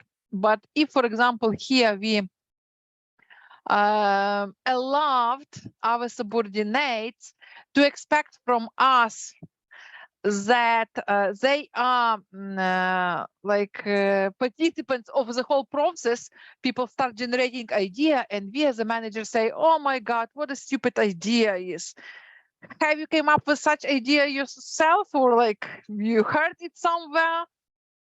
This is the biggest mistake we can do, not support ideas generation and that proactiveness from our subordinates side. Then if we behave in such a way, you know what will happen? Subordinates will drop down, not just to will fall not just to level 2, but to level 1st. Okay, my dear managers, if I generate stupid ideas and you are the smartest one in our team, then I will be waiting for simple instructions from you. I will not be proactive. I will not do that extra mile for our team. I will be waiting for simple instructions and do exactly what you will tell me. And this is really the worst case we can achieve in our team. This is the case when we kill proactiveness and creativeness in our people. That's why we always should observe intentions of our people and motivations of our people and support them. Because even though you provide simple instructions to those people who are ready for participations, you know, and situation fail, they will like be not very supportive for you as a managers. Okay, you didn't support me then, and I don't support you now. You know, so be careful with building those relationships and with applying right behavior to your subordinate. Because when the employee is on level 3, she is ready to generate ideas, to take part in design, to support you with many things. So he tells, delegate more on me, my manager. I'm here to help you with more complex tasks. So delegate it, provide correct, appropriate, polite feedback, and you will have great teamwork. And the last level of job maturity is delegation. This is the maturity level when employee is absolutely ready for the task to be delegated to him, her. Actually, to the delegation which we discussed in the first part of our training, when we just said what should be done, till when should be done, what are success criteria, and subordinates knows how to implement it. And even though they will hesitate whether the right approach for implementation is chosen, they always will approach you and ask, my dear manager, I need your feedback here. I need your recommendation here. You should just delegate, agree on follow-up, step back, and let that person implement it. Just compare when you have in your team people with low job maturity, you should give direct instructions, simple instructions, really control the situation, and actually go just step by step with your subordinate. And if you have person of high job maturity, the person who proved to you she is capable to do the things, please don't delegate. Don't apply micromanagement here because people will get demotivated. Do you know why we are that afraid to delegate tasks to our subordinates in the full scope? How do you think? Why managers, even experienced managers, can be afraid to delegate?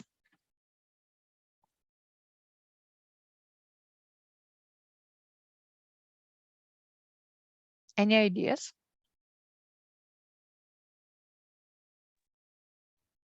Is it always afraid? Not always. I believe sometimes people delegate with the confidence the task will be done.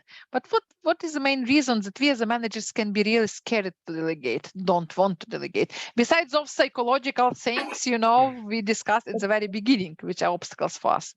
How do you think?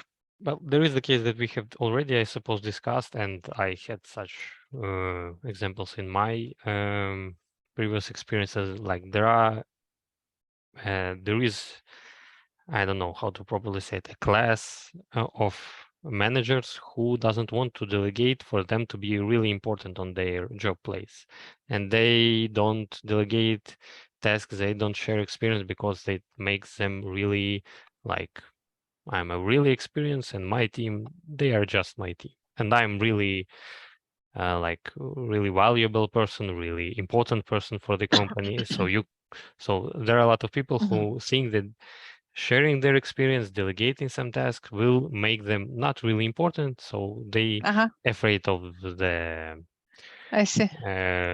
competition, how to properly say it, and that they don't like to share experience. And it's really hard to cooperate with such managers, because he was not my direct manager, but he was the person who I was supposed to cooperate with. And because he didn't delegate any tasks, it was really hard to get the feedback from him, because I should have waited for him to do it.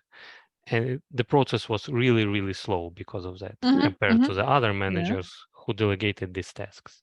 Okay, so they don't want to delegate because of the psychological obstacle we discussed, like I will lose some recognition if I delegate more. Well, and what about this approach? Thank you, Vyacheslav. What about this approach when in our team we like have people who contribute well to ideas generation, to implementation? We appreciate them, we trust them, but actually still don't want to delegate fully.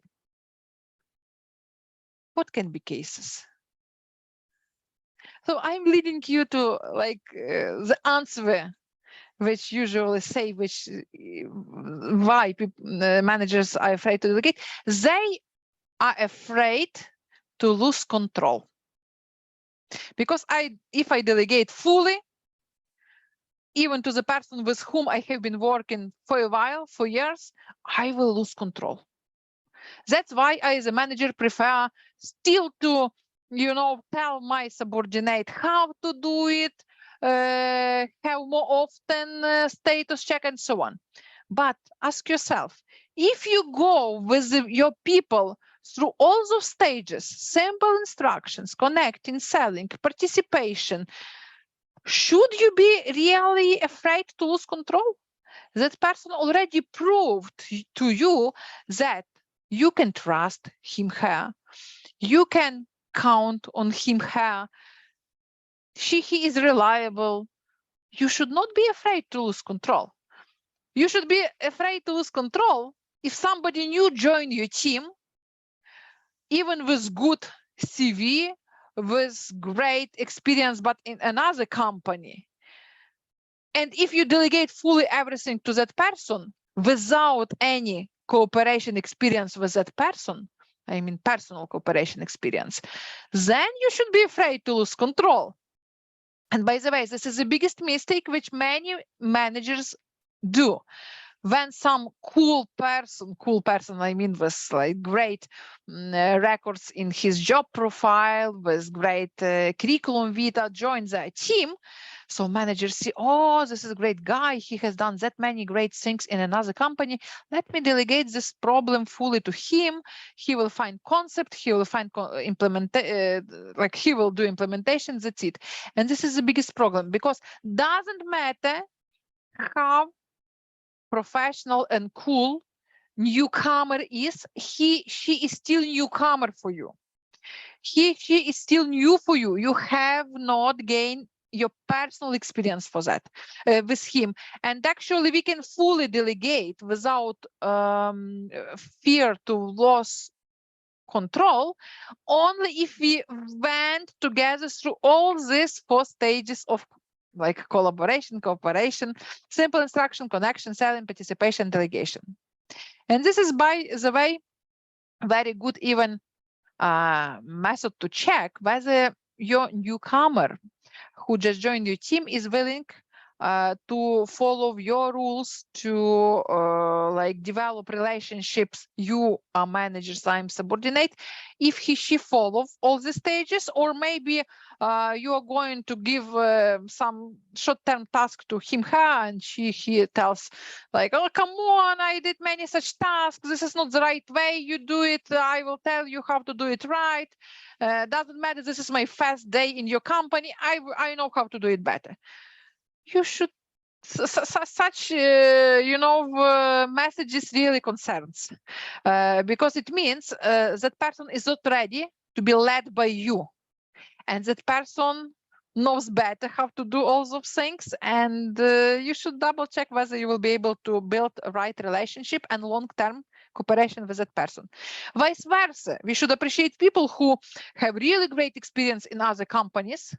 They have, I know, director position, many experience and so on, but in other company, and they come to you and ask, okay, my dear managers, I have done many things in my life, but I would like to learn more about your particular environment, about how you do things at SoftServe.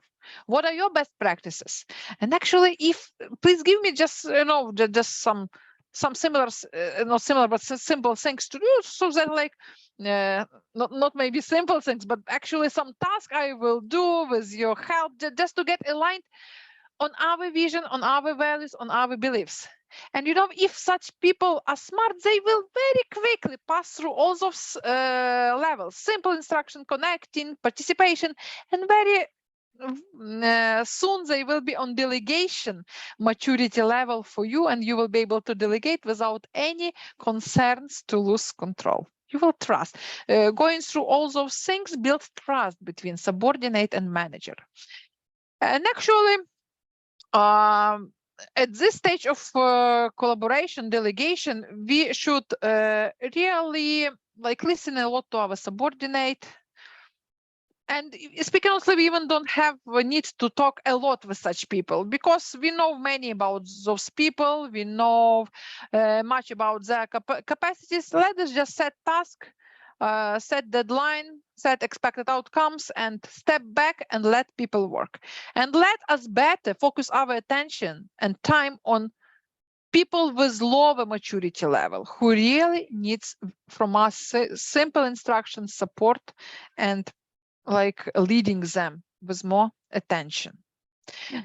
Understanding why I am telling you here at delegation training about situational leadership, because situational leadership really gives us the clue and the answer where micromanagement is applicable and where we should not overwhelm people with our extra attention, and how situational leadership can give can make us more effective in collaboration with our subordinate. Because imagine you have a low level maturity person and high level maturity person. You should even conduct status meetings in different way with them. With the high level maturity level associate, you should just check status. Okay, do you need my help with something? No, status is good, everything goes according to plan. Well, so you are welcome to deal with other things. Please drop from this meeting, no need for you to stay here.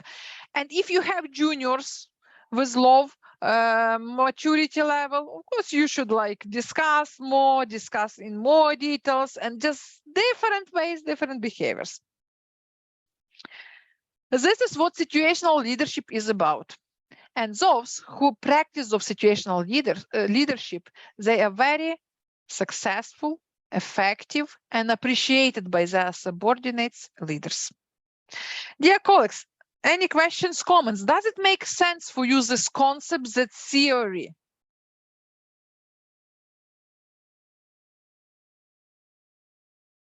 That leadership, situational leadership. Helena, I have a question. In the start of this presentation, you show us the pictures that the teammates could think that your manager do nothing. Yes, and if you delegate, okay, imagine the situation that you are like a middle-level manager. Yes, the manager of the middle level, and you have a manager too, and you get tasks, and all these tasks you delegated to your teammates, and then your teammates think that you do nothing really. How to, and you could it's a problem with your authority, with your reputation. It could be like a reputation risk of your teammates, and how to cope with such problem. Nice question. Great question, Natalia. So this is one more obstacle when not your manager will think you are lazy, but your subordinates will think you are lazy. Yeah? Again, this is very psychological things which sits in our heads. And first of all, we never know what people think about us unless they tell us, you know. And actually, like if your subordinate tell you, my dear managers, you are lazy, you do nothing, I believe this is different. This is different thing and different conversation at all. Like there should be honest conversation explaining what responsibility manager has and what is her responsibilities, because like we are here not to meet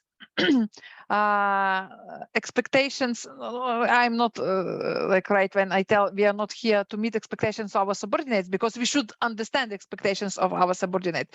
But actually the process works that we as the managers build work in process, and we are successful managers when the team gets things done and we have built the process which generate results for the company. And there can be some subordinates which think that my manager does not enough, and you should talk with them. Why do you think so? This way, what additional help can I provide to you? Maybe you indeed as subordinate has some troubles with getting the things done and need my help. Let us talk. But let us talk in productive dimension of conversation, not, you know, with those upsetting things and other things.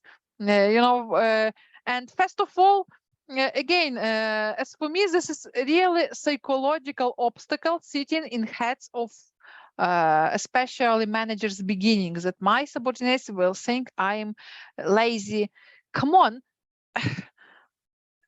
Your subordinates can think whatever they would like think to you about you. Like you should have professional relationship. You set task, they get those tasks done for you, and you both understand what rules work in your team. And another thing, if you are thinking that they may think I'm lazy, ask yourself why I'm thinking so. Maybe indeed I would like to be more visible for my subordinates, to be more visible with some conceptual task, not some routine task which they can be successful with. Let me think how I can improve communication and visibility of team results and recognition for the whole team. Because if my team is recognized, people will be happy, people will be satisfied, they will not have those destructive thoughts. Because when you have such thoughts, maybe some external indicators cause you to think about it. But be honest with you, what extra you can do. But again, you should not hook to those psychological things. Somebody will think about you. We never know what somebody is thinking about us. We just know what we committed to. And usually we commit for some professional goals, professional things, which we should get done with the help of your team. Okay, and I have one question more. To ask a feedback, teammates frequently ask a feedback from a manager, but it's okay and manager ask a feedback from his or her team, from teammates, or in such case, manager show like weaknesses, like show weakness, yes. Manager shows weaknesses? By asking a feedback.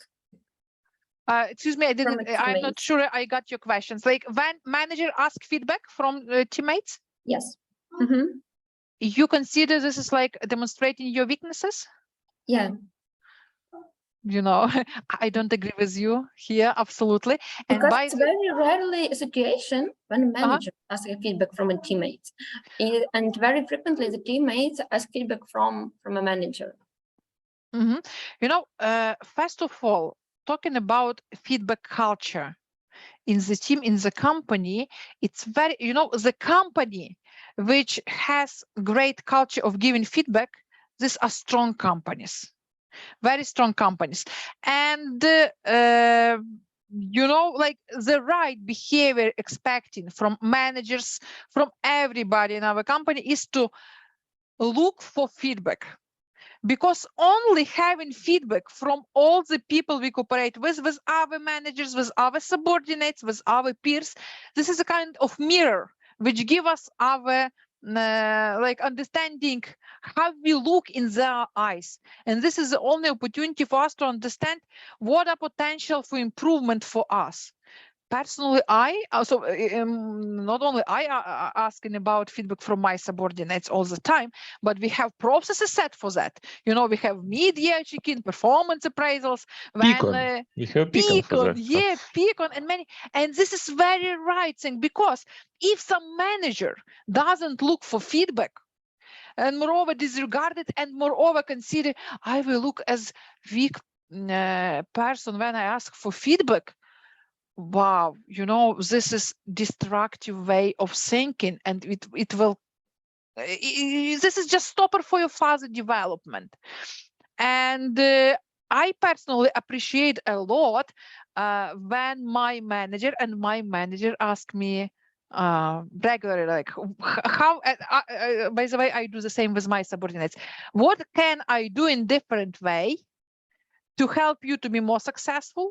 and to help you to be more effective with the task you get from me. What I can do differently, please tell me. And I appreciate when people tell me, because if people tell, oh, everything is okay, nothing should be changed, everything is okay, like it's nice to hear, but at the same time, like it concerns a little bit, because always there is room for improvement. It may cause me to think that people are afraid to be honest with me when they tell that like nothing should be changed. And I always appreciate if they tell like, oh, you know, if you help me with this, or maybe next time we do not this way, but that way, I believe it would be helpful for me.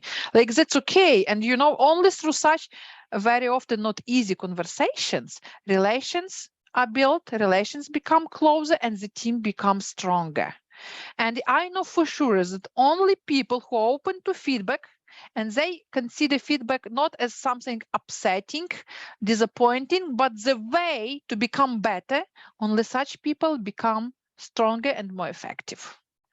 Thank you so much. This is my opinion. Anything to add, colleagues? Nice topic. I like such topics a lot, because this is about beliefs, about some concept. And by the way, in our company, we are still, as HR organization, working on building that feedback giving culture, so that people were not afraid to give feedback, but rather were seeking for that feedback as a source for improvements. Well, I wanted to add regarding the first topic that we have discussed about like if the personnel thinks that their manager is lazy and doing nothing. But there is one thing that we didn't discuss, that manager is utterly responsible for the result of the team. And this is the main purpose of the manager, to be responsible and to take responsibility. He may not even do anything at all, but he's responsible for the general result of the team. Depending on him, like if you are like for my mindset, if somebody thinks that I'm doing nothing, I think like, okay, if you think that you're ready to take this responsibility, go ahead. And most of the people are at many courses of their lifetime are not ready for bigger responsibility. The main driver for and the main obstacle for myself was, and which I think that differentiates like general personnel from the manager, is the obstacle that you should get through is to readiness to get responsibility more than you are doing right now. And a lot of people are not ready for such thing. So if you're afraid of somebody thinks about this, absolutely agree with you, Vyacheslav. So I can just tell from perspective of manager, I would love to have as many lazy managers as needed, as long all the work expected from their departments are done. And you may be heard that the manager is good when his absence is not seen for weeks. So if manager went to vacation for 2-3 weeks and still the team is still working well and the process are not stopped, manager is perfect. But if manager went to 1 day off and all the things are waiting for him, her to, you know, return from vacation, and that manager is always busy, all the task comes through his her approval. So it means that manager really has something to improve, you know. So it's again about our beliefs, about our attitudes. And it's always in our heads and starts from us. This is not like other people think about me, other people demotivate me. No. It's something with your self-esteem, with your beliefs about your capabilities, and you should to be honest with you. Why do you think so? What are the real reasons for that? Great. Anything else to add? If not, then I would like to finish with my final slide. By the way, should you be interested to get more information about situational leadership, there is huge amount of information in the internet. As I already mentioned, more than 10 years ago, this topic really opened my eyes on many managerial beliefs, concept, approach. I had questions too, and I like that situational leadership approach a lot. And by the way, I provided it to use this information just level by level. I use the approach Puzzle Consulting Group used when they were providing those things to us. And usually in the internet you will find pictures like this, like 4 levels, 4 squares, like delegating, participating, selling, telling, like different terminology, but the same idea. Like the main idea of situational leadership, you should always observe and identify what is job maturity level of your subordinate. And based on that, you should behave in different way and be flexible to changing the way you delegate, you communicate, you behave. And finally, the secret of success is not in doing your own work, but in recognizing the right person to do it for you. So we as managers, as leaders, definitely should not do all the things by ourselves, but have team following us, supporting us, like also passionate about the things we are doing as we do it, and actually get work done for us as the managers and for team and for company as a result.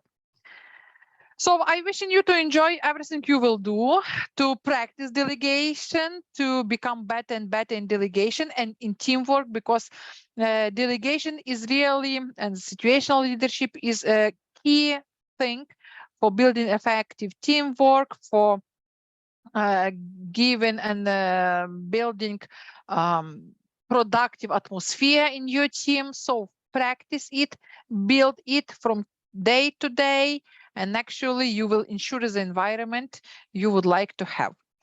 If you have questions, comments, feedbacks, we still have 1 minute, or you're always welcome to contact me directly. My contacts are available in Workday, in email, you can easily find me. And thank you a lot for attention. Thank you, Hala, for presented information. Thank you for a great lecture. Thank you. Good luck and enjoy all the remaining modules you will have in scope of this program with the great title Roadmap to Leadership. So be successful and enjoy your roadmap to leadership. Thank you, Hala. Thank you, everyone, for active participation. And please don't forget to fill in our feedback form. That is very valuable for us and for Helena as a trainer as well. Yes, I'm asking for your feedback to improve content, to improve the way I deliver this content. So we'll appreciate your feedback. Thanks a lot. Have a nice weekend. Bye. Thank you. Bye.